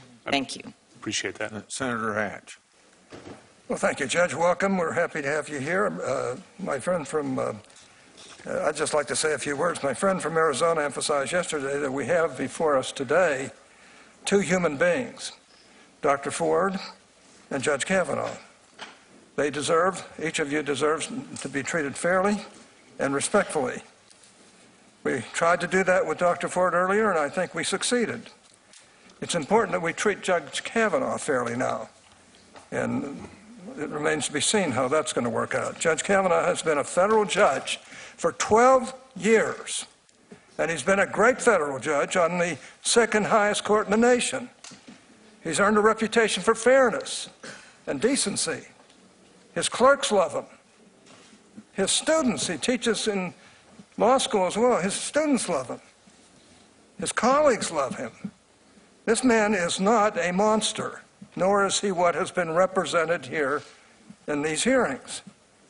We're talking today about Judge Kavanaugh's conduct in high school, and even then, and as a freshman in college, I guess, as well. Serious allegations have been raised. If Judge Kavanaugh committed sexual assault, he should not serve on the Supreme Court. I think we'd all agree with that. But the circus atmosphere that has been created since my Democratic colleagues first leaked Dr. Ford's allegations to the media 2 weeks ago, after sitting on them for 6 weeks, I might add, has brought us the worst in our politics. It certainly has brought us no closer to the truth. Anonymous letters with no name and no return address are now being treated as national news. Porn star lawyers with facially implausible claims are driving the news cycle. I hate to say this, but this is worse than Robert Bork, and I didn't think it could get any worse than that. This is worse than Clarence Thomas. I didn't think it could get any worse than that. This is a national disgrace, the way you're being treated. And in the middle of it all, we have Judge Kavanaugh, a man who until 2 weeks ago was a pillar of the legal community. There's been no whisper of misconduct by him in the time he's been a judge. What we have are uncorroborated, unsubstantiated claims from his teenage years. Claims that every alleged eyewitness has either denied or failed to corroborate. I do not mean to minimize the seriousness of the claims. Yeah, they've been serious claims, but the search for truth has to involve more than bare assertions. Like Dr. Ford, Judge Kavanaugh deserves fair treatment. He was an immature high schooler. So were we all. That he wrote or said stupid things sometimes does not make him a sexual predator. I understand the desire of my colleagues to tear down this man at any cost. I do understand it. But let's at least be fair and look at the facts or the absence thereof. Guilt by association is wrong. Immaturity does not equal criminality. That Judge Kavanaugh drank in high school or college does not make him guilty of every terrible thing that he's recently been accused of. A lifetime of respect and equal treatment ought to mean something when assessing allegations that are flatly inconsistent with the course of a person's entire adult life. With those comments, Judge, I'd just like to ask you a few questions, if I can, about how, and if you can be short in your answers, it'd help me get through a bunch of them, about how this process has unfolded. When did you first learn of Dr. Ford's allegations against you? It was a week ago Sunday, one Washington Post story. Isn't that amazing? Did the ranking member raise these allegations in your one-on-one meeting with her last month? She did not. Did the ranking member raise them at your public hearing earlier this month? No. Did the ranking member raise them at the closed session that followed the public hearing? She was not there. Did the ranking member or any of her colleagues raise them in the 1,300 written questions that were submitted to you following the hearing? No. When was the first time that the ranking member or her staff asked you about these allegations? Today. When did you first hear of Ms. Ramirez's allegations against you? In the period since then, in the New Yorker story. Did the ranking member or any of her colleagues or any of their staffs ask you about Ms. Ramirez's allegations before they were leaked to the press? No. When was the first time that the ranking member or any of her colleagues or any of their staff asked you about Ms. Ramirez's allegations? Today. I think it's a disgrace between... Senator Coons. Thank you, Mr. Chairman. Judge Kavanaugh, today's hearing is about Dr. Ford's serious allegations about sexual assault.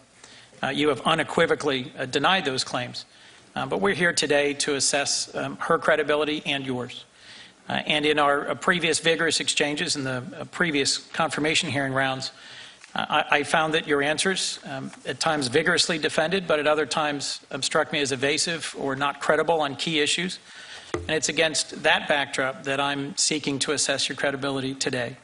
You said in your opening that rule of law means taking allegations seriously, and I agree with that. It brings me no joy to question you on these topics today, but I do think they're serious, and I think they are worthy of our attention. So let me, if I can, return to a line of questioning my colleague was on before, which was about whether you've ever gotten aggressive while drinking or forgotten an evening after drinking. Those are two different questions. I've already answered the second one as the first. I think the answer to that is basically no. I don't know really what you mean by that. Like, what are you talking about? Well, the reason I don't mean it that way, but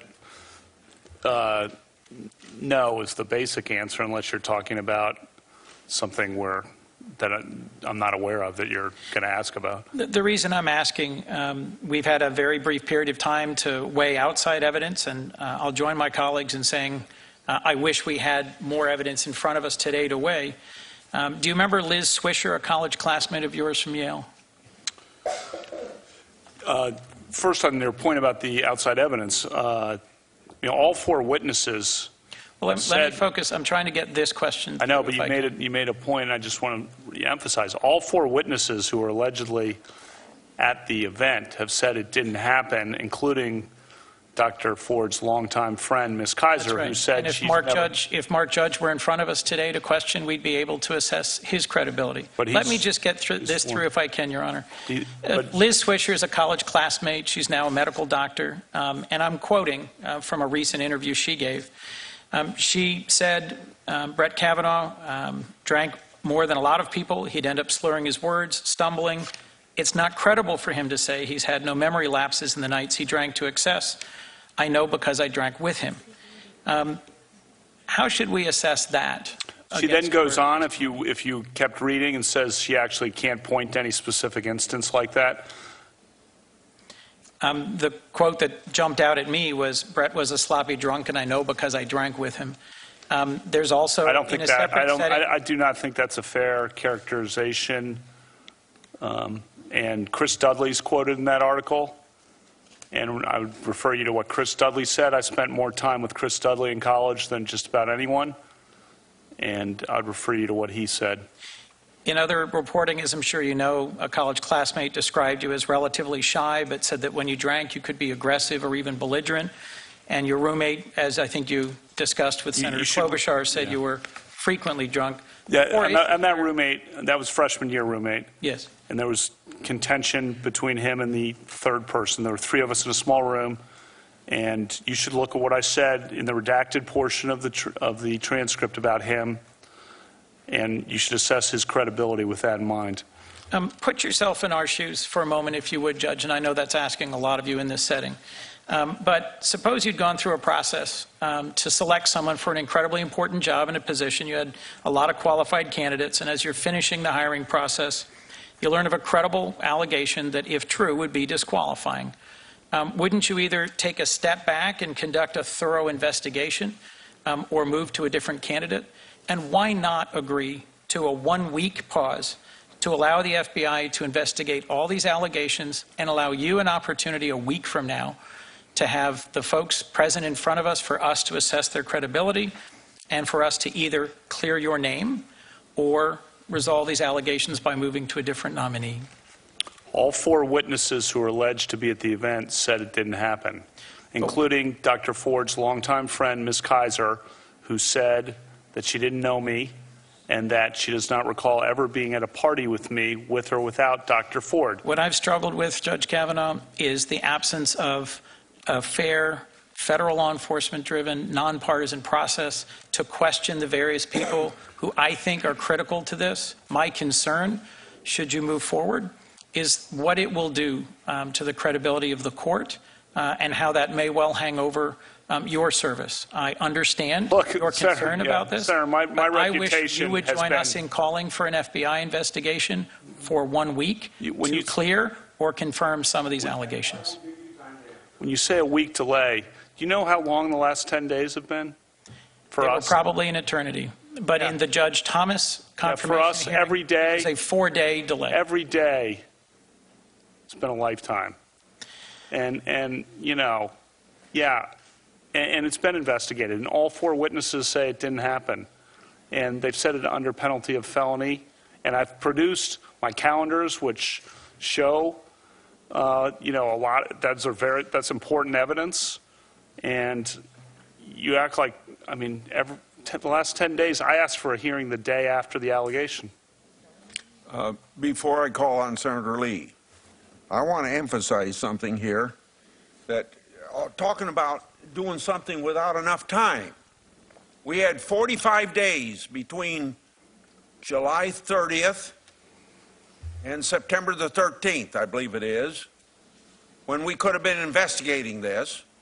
And in regard to this candidate, if you take the average of 65 to 70 days between the time that a person is announced by the president and the Senate votes on it, is about 65 to 70 days. And here we are at about 85 to 90 days.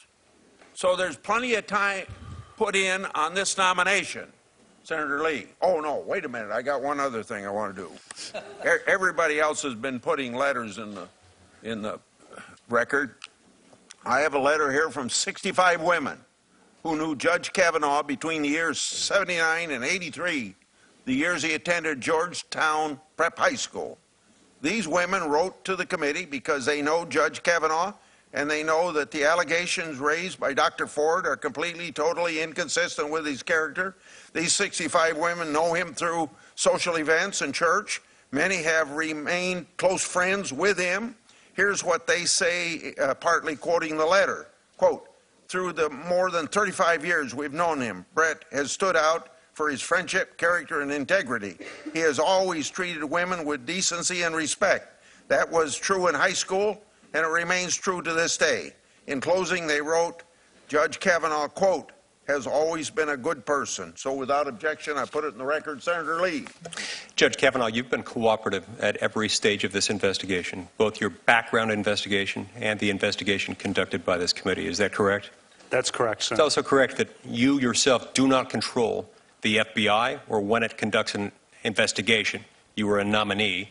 You're not tasked with the job of deciding who, when, whether, or how conducts an investigation. That's correct. But at every moment when either we or prior to the committee taking jurisdiction over it, the FBI has asked you questions, you've been attentive and you've been responsive. Isn't that right? That's correct. Throughout my career. I have colleagues today who have repeatedly asked for an FBI investigation. And there are some ironies in this. Ironies that ascend at least 2 levels.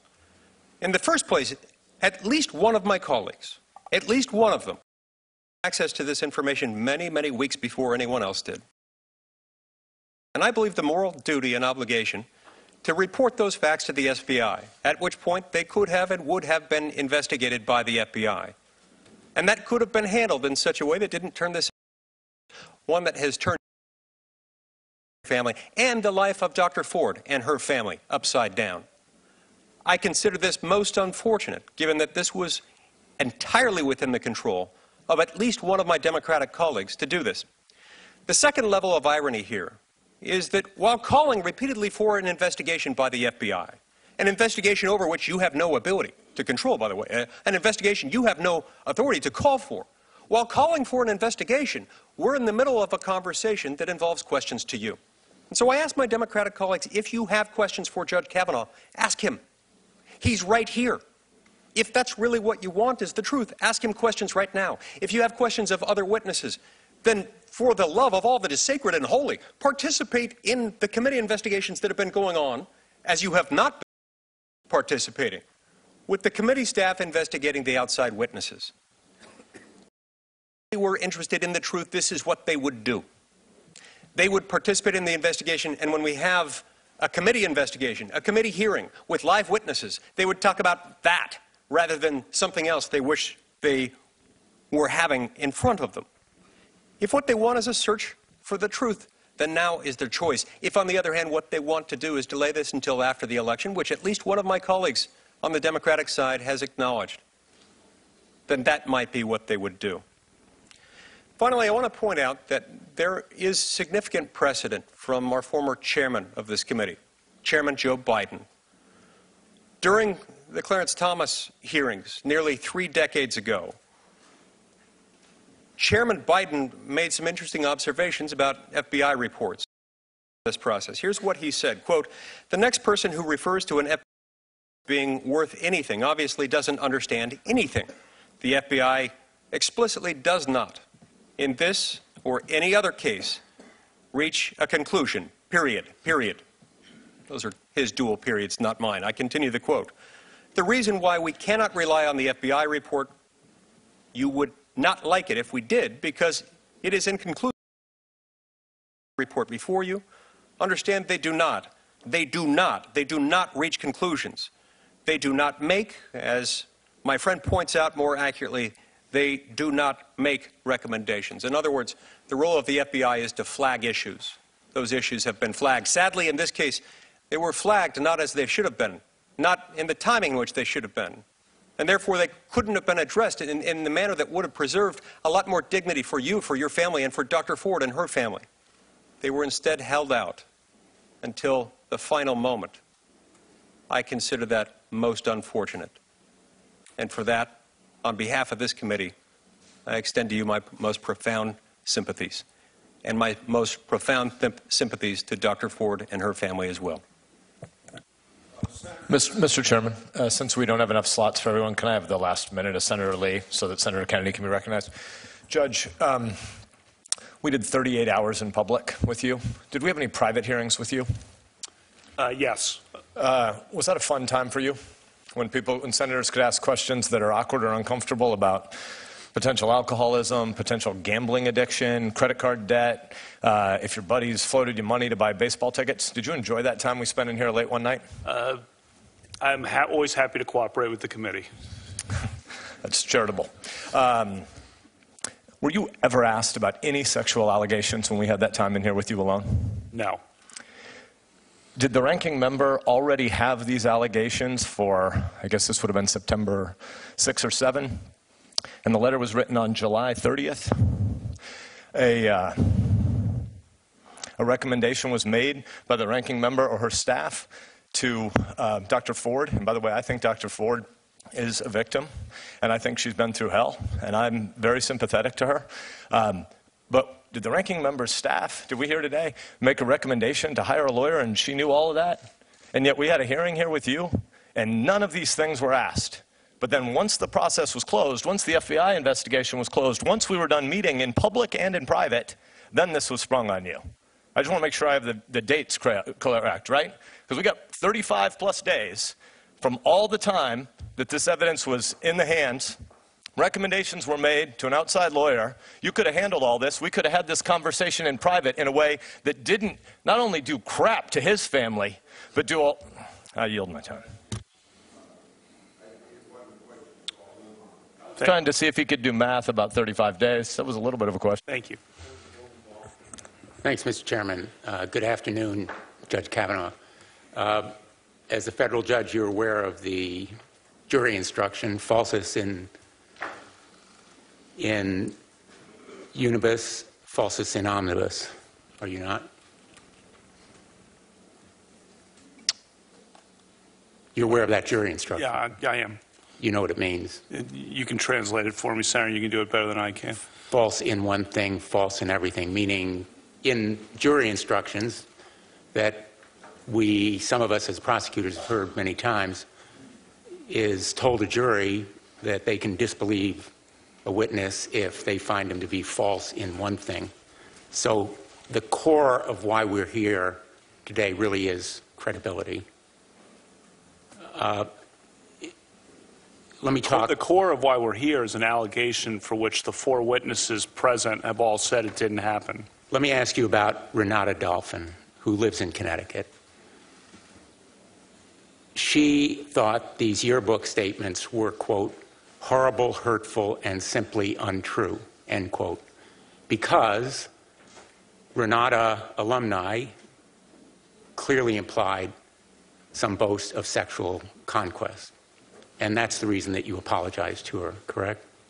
That's false, speaking about the yearbook, and she said she and I never had any sexual interaction. So your question is false, and I've addressed that in the opening statement. And so your question is based on a false premise and really does great harm to her. I don't know why you're bringing this up, frankly. Doing great harm to her by even bringing her name up here is really unfortunate.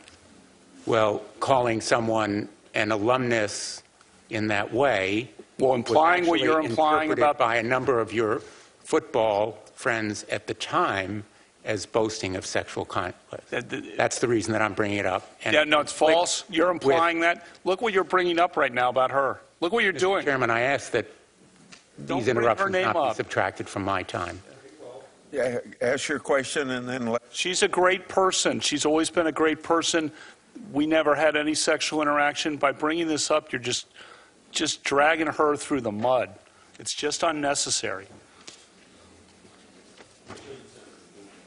Thank you, Mr. Chairman. You've made reference, Judge, to a sworn statement, I believe, by Mark Judge to the committee. Is that correct? I made reference to what Mark Judge's lawyer sent to the committee? Yeah, it's not a sworn statement, is it? Under penalty of felony? Well, it's a statement signed by his lawyer, Barbara Van Gelder. It is 6 cursory and conclusory sentences. Are you saying that that is a substitute for an investigation by the FBI or some interview by the FBI under oath? Under penalty of felony, he said that this kind of event didn't happen and that I never did or would have done something like that. As a federal judge, you always want the best evidence, don't you? Senator, he has said, and all the witnesses present, look at Ms. Kaiser's statement. She's Dr. Let me move on to another topic.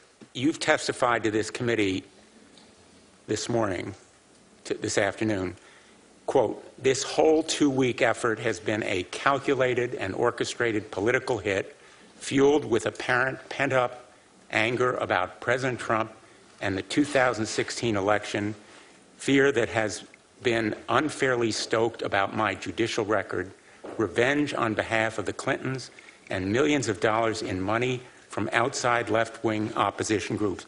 Is it your testimony that the motivation of the courageous woman who sat where you did just a short time ago was revenge on behalf of a left-wing conspiracy or the Clintons? Senator, I said in my opening statement that she preferred confidentiality, and her confidentiality was destroyed by the actions of this committee.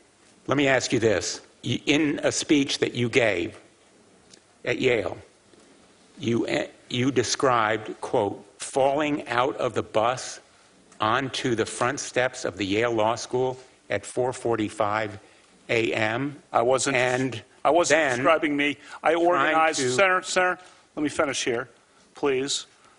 I organized a third-year end-of-school party for 30 of my classmates to rent a bus to go to Fenway Park in Boston, which was about a 3-hour trip. I bought all the tickets. You and I have discussed that before. I bought all the baseball tickets. I rented the bus. I organized the whole trip. We went to Fenway Park. Roger Clemens was pitching for the Red Sox. We had a great time.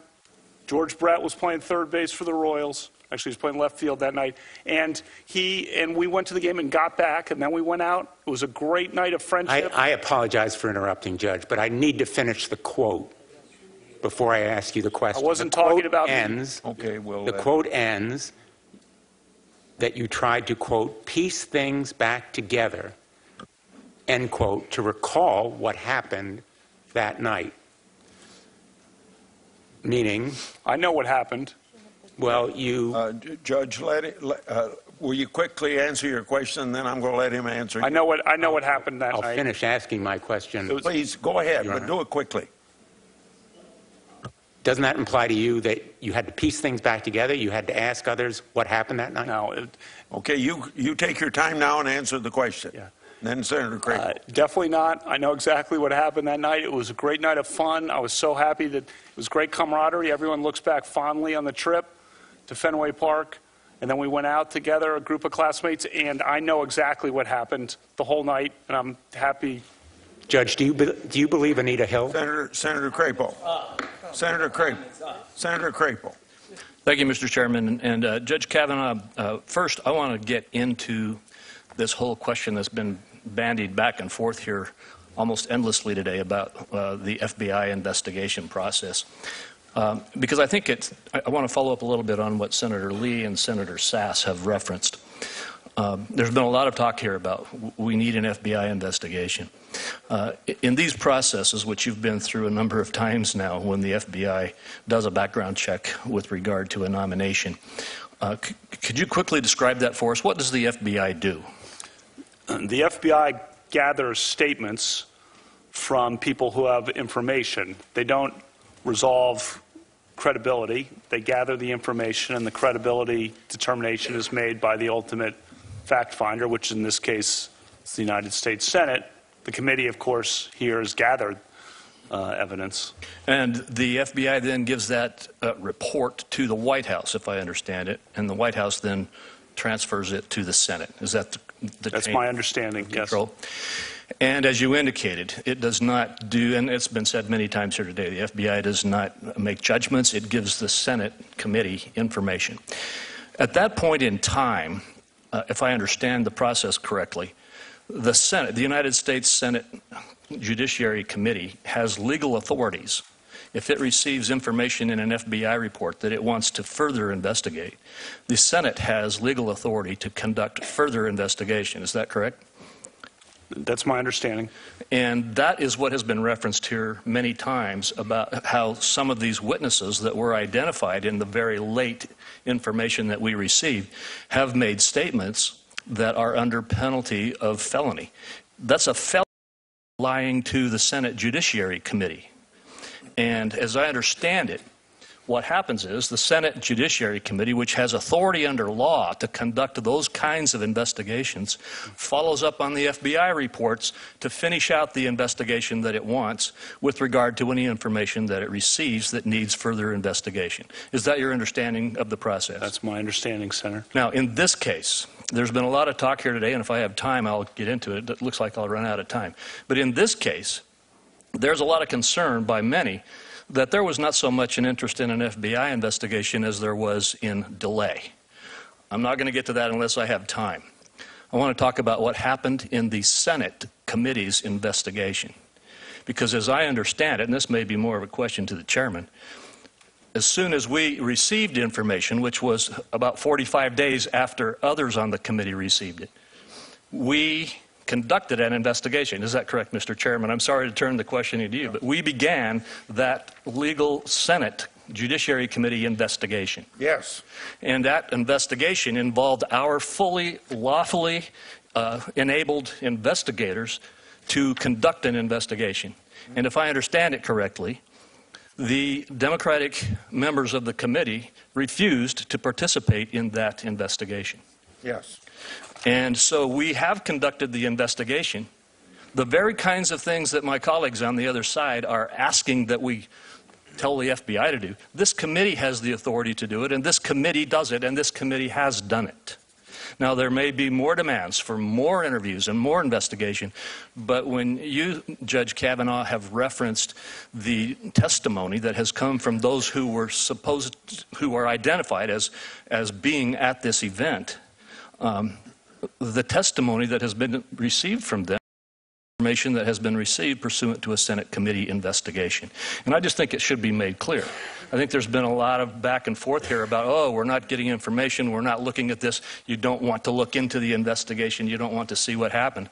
The reality is that this committee immediately and thoroughly investigated every witness that has been identified to us, and we have statements under penalty of felony from them. So I just want to conclude with that. I got 45 seconds left, so I'm going to just ask you one quick question, again on timing.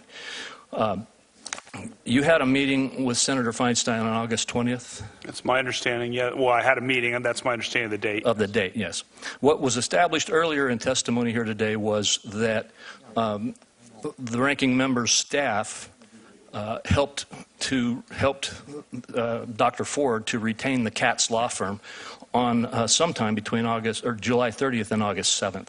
So I just wanted you to clarify one more time. In the meeting that you had 2 weeks or more later, this issue was not raised with you. The issue was not raised. All right. Thank you. My time is up. We'll take a 5-minute break now.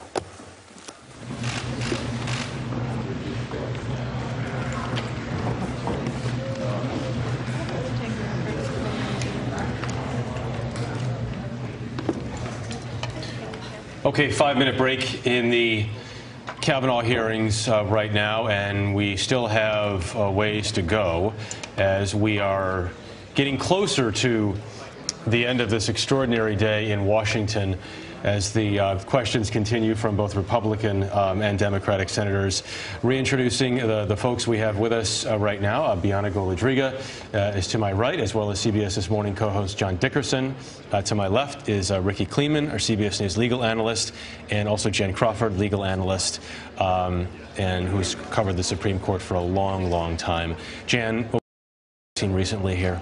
You know, they're going back to continue to kind of press on the FBI investigation. I thought there was an interesting exchange with Senator Blumenthal, who, to John's point, John's point earlier was that, you know, the Democrats are asking about the yearbook and what you wrote in the yearbook and your drinking without kind of saying why, the context for that, which is to say, if he's not being truthful about that, we need to know what kind of person he was. Was he the kind of person who would do this?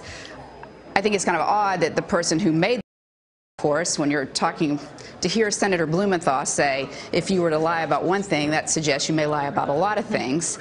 You could admire Kavanaugh's restraint for not asking, well, how was your service in Vietnam? Because, of course, Senator Blumenthal has been not particularly truthful about some of the things in his career. So it was an odd moment, I thought.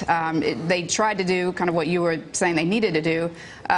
Probably not the right senator to be saying if you lie about one thing, then you're going to lie about everything else, since he misled on his service in Vietnam. He also it was the first time we'd heard Anita Hill brought up, Senator Blumenthal mentioned. Swing and a miss. Did you believe her? He Right. said, did you believe her? And they moved on. So he never got a response. I was struck by two things. One, which is Brett Kavanaugh coming back in and sort of amending his previous remarks, which is saying to Senator Klobuchar, he repeatedly fired back and said, had you ever blacked out?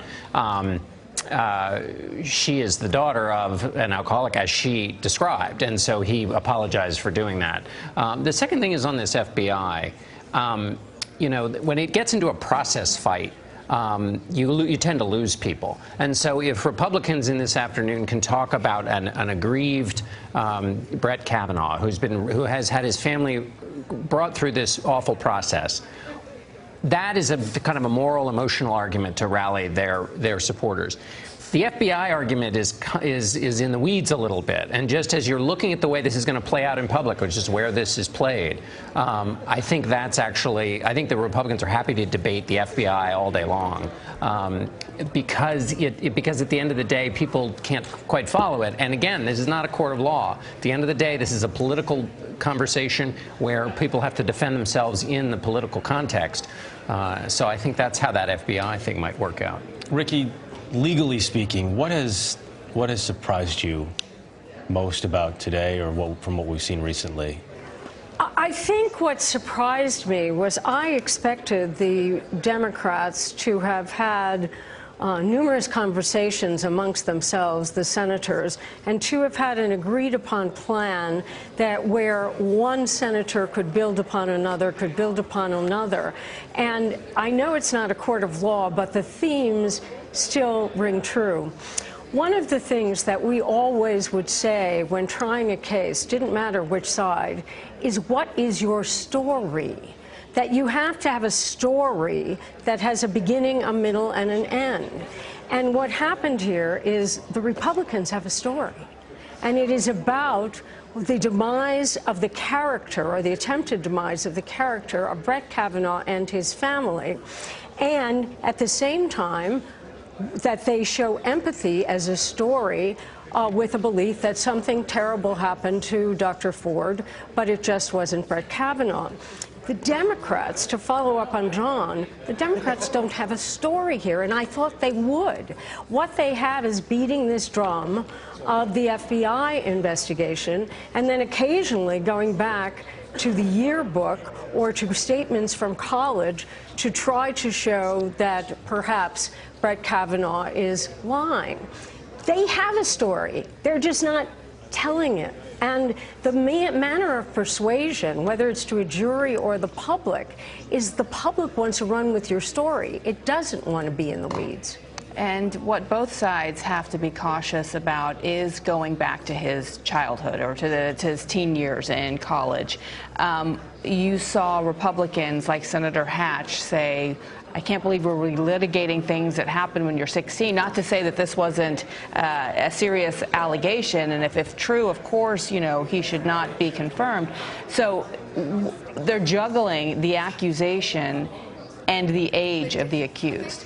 On the flip side, you see where Democrats bring up certain incidents or yearbook captions and bring up people that are disparaged, maybe, in the yearbook, and you see Judge Kavanaugh flip things around and say, I don't want to drag this person's name back in the mud. Why are you bringing her up right now?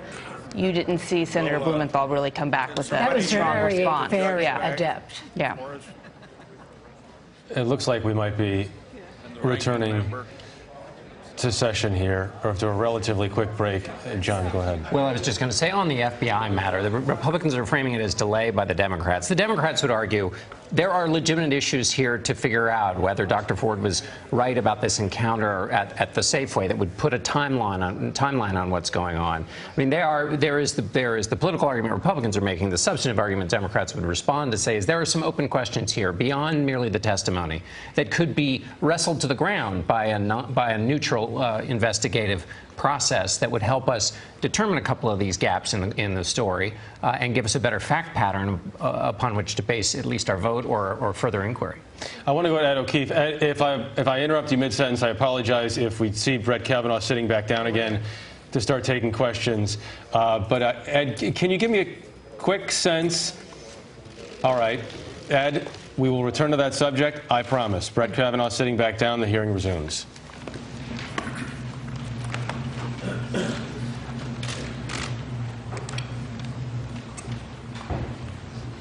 Good. Senator Rono. Thank you, Mr. Chairman. Judge Kavanaugh, my colleagues on the other side are accusing the Democrats of some sort of political conspiracy, but that's because they want us to distract. They want to distract us from what happened here this morning. And what happened here this morning was that we heard from Dr. Christine Ford, who spoke to us with quiet, raw, emotional power about what happened to her. She said she was 100% certain that it was you who attacked her. And she explained how she came forward, how she struggled with her decision, how she wanted the president to know so that he could make a better choice. So when you and my colleagues on the other side accuse us of ambushing you with false charges, I think we all have to remember Dr. Ford's testimony and her courage. Let me go back to something you just said in your opening. You said you thought at your first hearing the Democrats were an embarrassment. We asked you a lot of questions in those days. And which of our questions do you think were an embarrassment? I asked you about dissents you had written as a judge, an amicus brief you wrote as a lawyer, and your knowledge of sexual harassment and abuse by your close friend and mentor, Alex Kozinski. All valid questions in this setting. They are valid because this is a job interview for one of the most important positions of trust in this country. And earlier you agreed that this process of advice and consent is really a job interview. Certainly not a criminal trial. There's certainly no entitlement for you to be confirmed to the Supreme Court. Are credibility, character, and candor of a nominee things for us to consider in your job interview? I think my whole life is subject to consideration. Is that yes? Credibility, character, and candor. Are those specific traits that would be of interest to us as we consider putting you for life on the highest court in the country? Credibility, character, and candor. Of course, and as part of my whole life. Is temperament also an important trait for us to consider?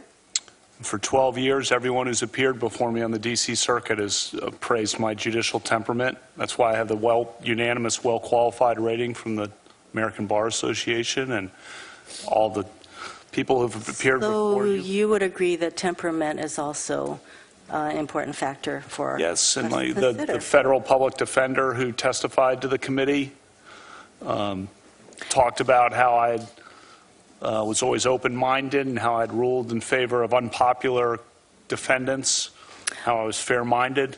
I think universally, lawyers who've appeared before the D.C. So the answer is yes. I am running out of time. You know, we only have 5 minutes, so let me get to something else. In your Fox News interview, you said that you, quote, always treated women with dignity and respect, end quote, and that in high school you never, quote, drank so much that you couldn't remember what happened the night before. Would you say the same thing about your college life? Yes.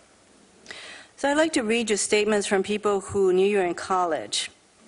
And Senator Coons noted that James Roche said, your roommate, although Brett was normally reserved, he was a notably heavy drinker, even by the standards of the time, and he became aggressive and belligerent when he was drunk.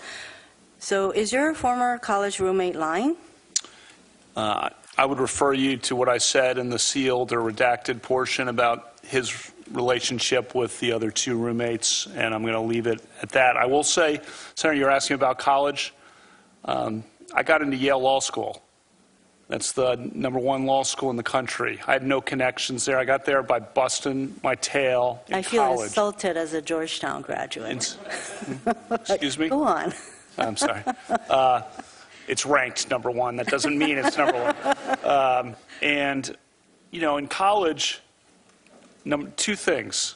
A, I studied. I was in cross-campus library every night. And B, I played basketball for the junior varsity. I tried out for the varsity.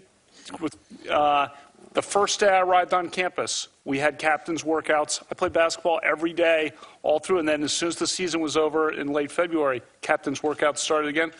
I was obsessed with being the basketball player. I only have 23 seconds. So you were not as sloppy drunk, and so your roommate was lying.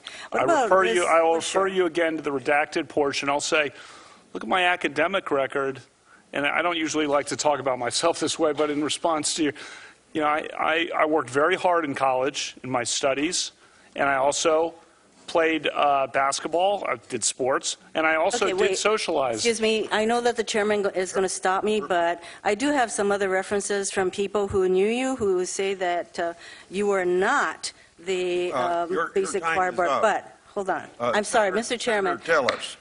I would like to, Mr. Chairman, okay, I'll wait until we finish because I just want to enter some letters into the record. Could I do that? It wasn't clear that's it's not what a you were question. doing. I could go on. But Mr. Chairman, I'd like to enter into the record 4 letters. One is dated September 18th, 2018 to you from all of the Democrats on this committee. Another is a letter dated September 18th to Christopher Wray, the director of the FBI, and Don McGahn, counsel to the president, signed by all the Democrats on this committee. A September 21st letter signed by Chuck Schumer and Dianne Feinstein to the president, and a September 26th letter signed by all the Democrats on this committee, all requesting an FBI investigation, because you did say all we have to do is ask, and the implication being that if we ask, an investigation will happen, and it certainly has not happened. Thank you, Mr. Without Chairman. objection, that will be included. Senator Tillis. Thank you, Mr. Chairman. Judge Kavanaugh, thank you again for being here, and I apologize for what you're going through right now. I can't imagine it. I've gone through a campaign and had a lot of smears, but it pales in comparison to what you've had to deal with. I think one point that I'd like to make from the onset, if we go back and review how this committee process has worked, we've got a lot of work to do. We've had members take it on themselves to release committee confidential documents instead of respecting the process.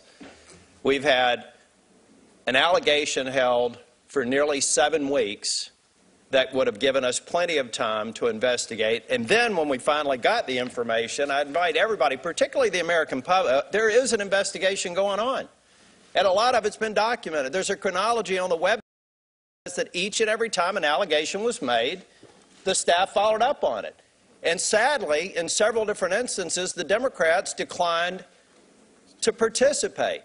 They listened in on at least one interview with you, didn't ask a single question. If they wanted to find other leads and other things to do, why not ask? If you're really trying to get to the facts, if you're really trying to do your job to investigate. We're investigating. It's our job. I think in response to the ranking member's question that Judge Kavanaugh said, I'm here, you're asking me questions. But you know what? When the committee staff, I assume, directed by the ranking member, says, no, we're not going to ask questions of Judge Kavanaugh when he wanted to come in and clear his good name, what are you really after? You may not be after the truth. Maybe you are. Maybe you're after executing some sort of a political agenda. Maybe it's a mix of both. But I think you've been treated unfairly, and I'm amazed that after 32 hours of testimony, 1.5 hours I sat in this room, that none of these questions came up when it was all fully known. Lawyered up, as a matter of fact. I also want to go back to the comments this morning. I think I heard, and we can go back to the record if someone disagrees with me, I think I heard Dr. Ford say I wasn't aware of the fact that we said we'd come to California, we'd make it confidential, we'll completely depose and ask any questions you want to. I think I heard her say she wasn't aware of that. I don't know where that came with counsel or not, or whether counsel just neglected to tell her counsel, but the fact of the matter is that offer was out there. We were moving heaven and earth and even moving the schedule to get to the truth. We're doing an investigation. We're doing our level best. I hope that the American people who are watching this will go out to the Senate Judiciary website and take a look at this chronology. Take a look at the lack of investigation on the part of the people who want the investigation. It doesn't make a lot of sense. Every opportunity you have to go and question a witness, every opportunity that we've had to find more truth, to find more facts, we've done it. It's documented. We've got sworn statements. We're doing our job. We're doing the committee work. Judge Kavanaugh, I also have to say, I believe that you're you're the first major target of a new strategy that's developed here. And I think you're right. I think it's just basically attack, attack, attack. It's not advise and consent. It's search and destroy. And maybe one of the best evidence of this is one of the websites, one of the groups that are out there attacking you and trying to create fodder and all of these red herrings has already acquired a URL for the next judge that they're going to attack. The URL's right here. They've already purchased it. They're ready to go. This is the playbook. This is the way we're going to run this committee from this point forward. Take a look at it. I'll make sure we get it out on our website. We've already got a Stop Another Judge who hasn't been nominated URL from the same people that are trying to mobilize people to attack you. There are some people here who may sincerely have concerns. I would tell you to pound the table with your ranking member and the leadership on your side to say, why didn't we ask questions? Why did we listen in and defer? Why didn't we do our part of the investigation while this leader did everything he could to accommodate Dr. Ford and to run down every single lead that's been presented to us, weeks after it was known to the minority? I look forward to supporting your confirmation. I believe that you're going to be on the bench. You know, as Senator Cornyn said, these are allegations that can be pursued through the courts if they actually rise to a level to where they can be prosecuted. And everybody on the other side of this dais knows that that's not going to happen. Senator Booker. Judge Kavanaugh, you drank on weekdays as well in high school, not just weekends. Is that correct? Weekdays? Yes, sir. I'd say that's rare. Are you talking about during the school year? I'm talking about the calendars that you provided during these dates. Oh, and that's in the summer after a football workout when we went over to... You drank on weekdays, yes or no, sir? In the summer, when we went over to Timmy's house on July 1st, that would indicate yes. Yes, in other words, that July 1st reference to skis, went over for skis, that's brewskis, correct? And after Tobin... Sir, I just need a yes or no. That brewskis, right? Well, I need to explain in context. You just said, sir, that you drank on weekdays. That's all I was looking for. Well, no, if I may ask the next question, sir. You said clearly on the record, I just want you to restate it, that you never in your life, after drinking heavily to the point of throwing up, and again, you said you had a weak stomach, you said you never had gaps in memories, never had any losses whatsoever, never had foggy recollection about what happened. Is that correct, sir? Yes or no? That's what I said. Okay. Sir, you also said that this past 2 weeks has been a 2-week effort calculated and orchestrated as a political hit. Are you saying that Dr. Ford's efforts to come forward, to prepare for the very difficult testimony she gave today, to travel to Washington, D.C. and tell us about her experience, have all been part of an orchestrated political hit? And are you basically calling her some kind of political operative? I've said my family has no ill will toward Dr. Ford. She wanted confidentiality. Her confidentiality was blown by the actions of this committee, and it's turned this into a circus. So, sir, let's just be clear. In other words, you have problems with the senators that are up here and how we conducted it, but you're not saying in any way that she is a political pawn, political operative. You have sympathy for her. She is talking about a sexual assault. Is that correct?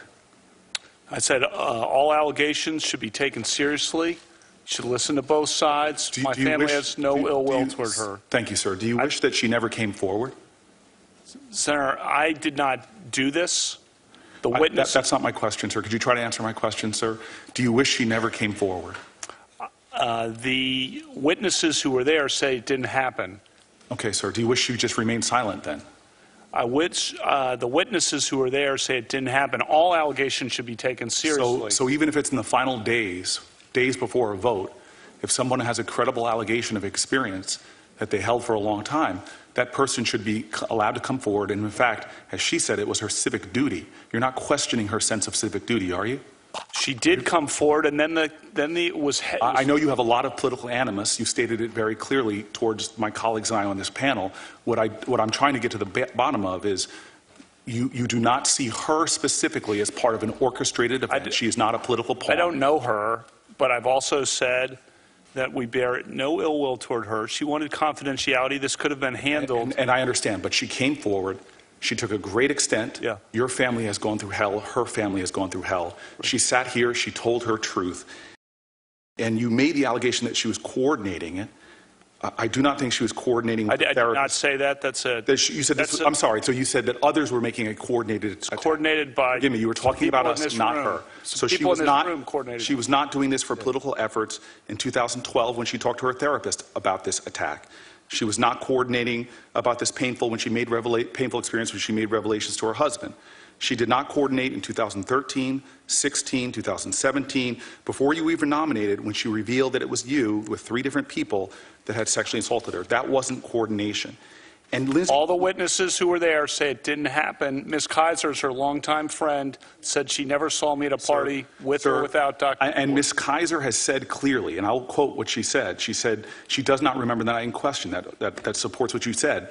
But she also says that she believes Dr. Ford. And so my colleague Lindsey Graham, who I respect and have admiration to and has been a partner of mine, he said voting no would be legitimizing the most despicable thing in American politics.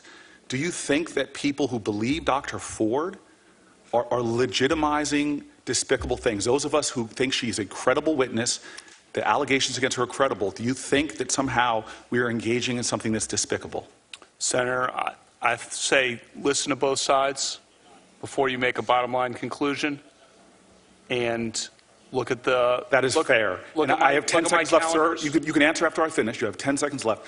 That is fair. Listen to both sides. This is not about one side being despicable, the other side not. Listen to both sides.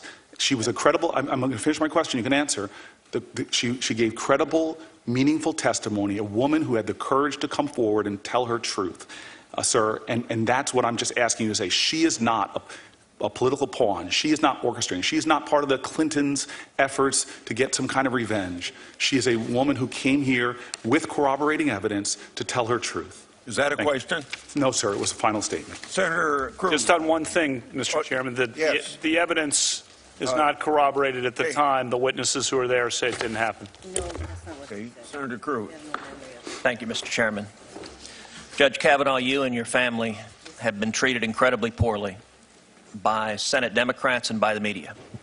And let me say also, I think Dr. Ford and her family have been treated incredibly poorly by Senate Democrats and the media. You have both seen your good names dragged through the mud. And this has been, sadly, one of the most shameful chapters in the history of the United States Senate. Let me say to you and your family, thank you for a lifetime of public service.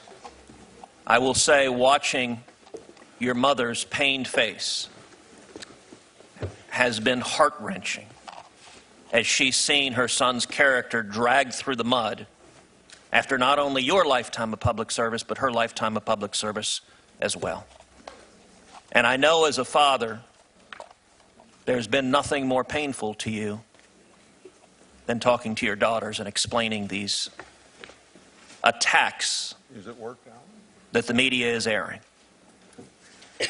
I also believe, though, that the American people are a fair-minded people, that the American people can set aside the partisan warfare of Washington and look to substance and facts.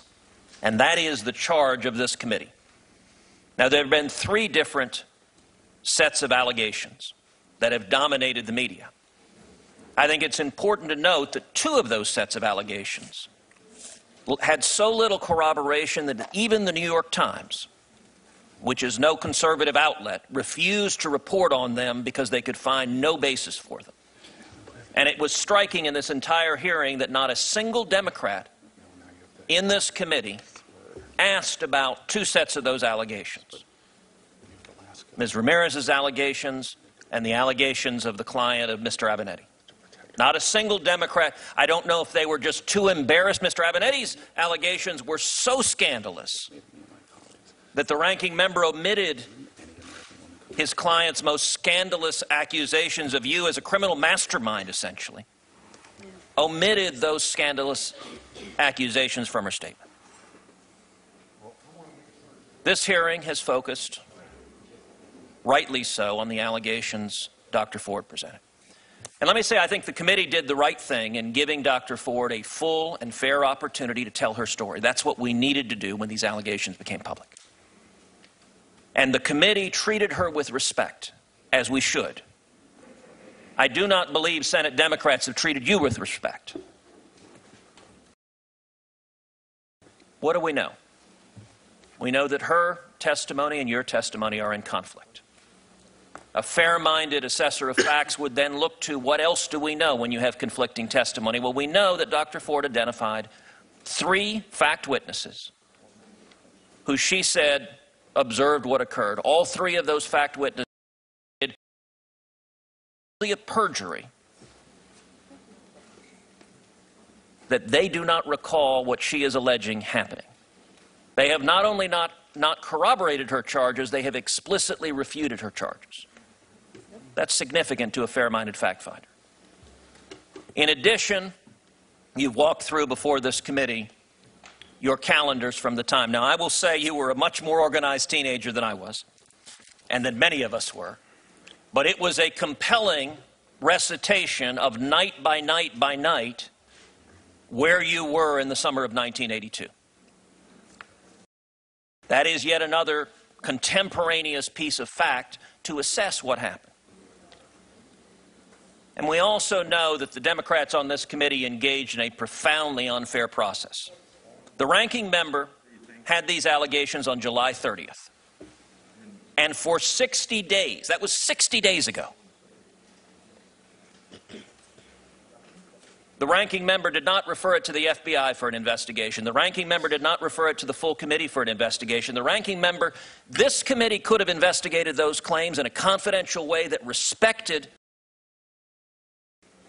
And some of the most significant testimony we heard this morning is Dr. Ford told this committee that the only people to whom she gave her letter were her attorneys, the ranking member, and her member of Congress. And she stated that she and her attorneys did not release the letter, which means the only people that could have released that letter were either the ranking member and her staff or the Democratic member of Congress, because Dr. Ford told this committee those are the only people who had it. That is not a fair process. And we should look to the facts, not anonymous innuendo and slander. Mr. Chairman, I ask for a point of personal privilege to respond. Proceed. Mr. Chairman,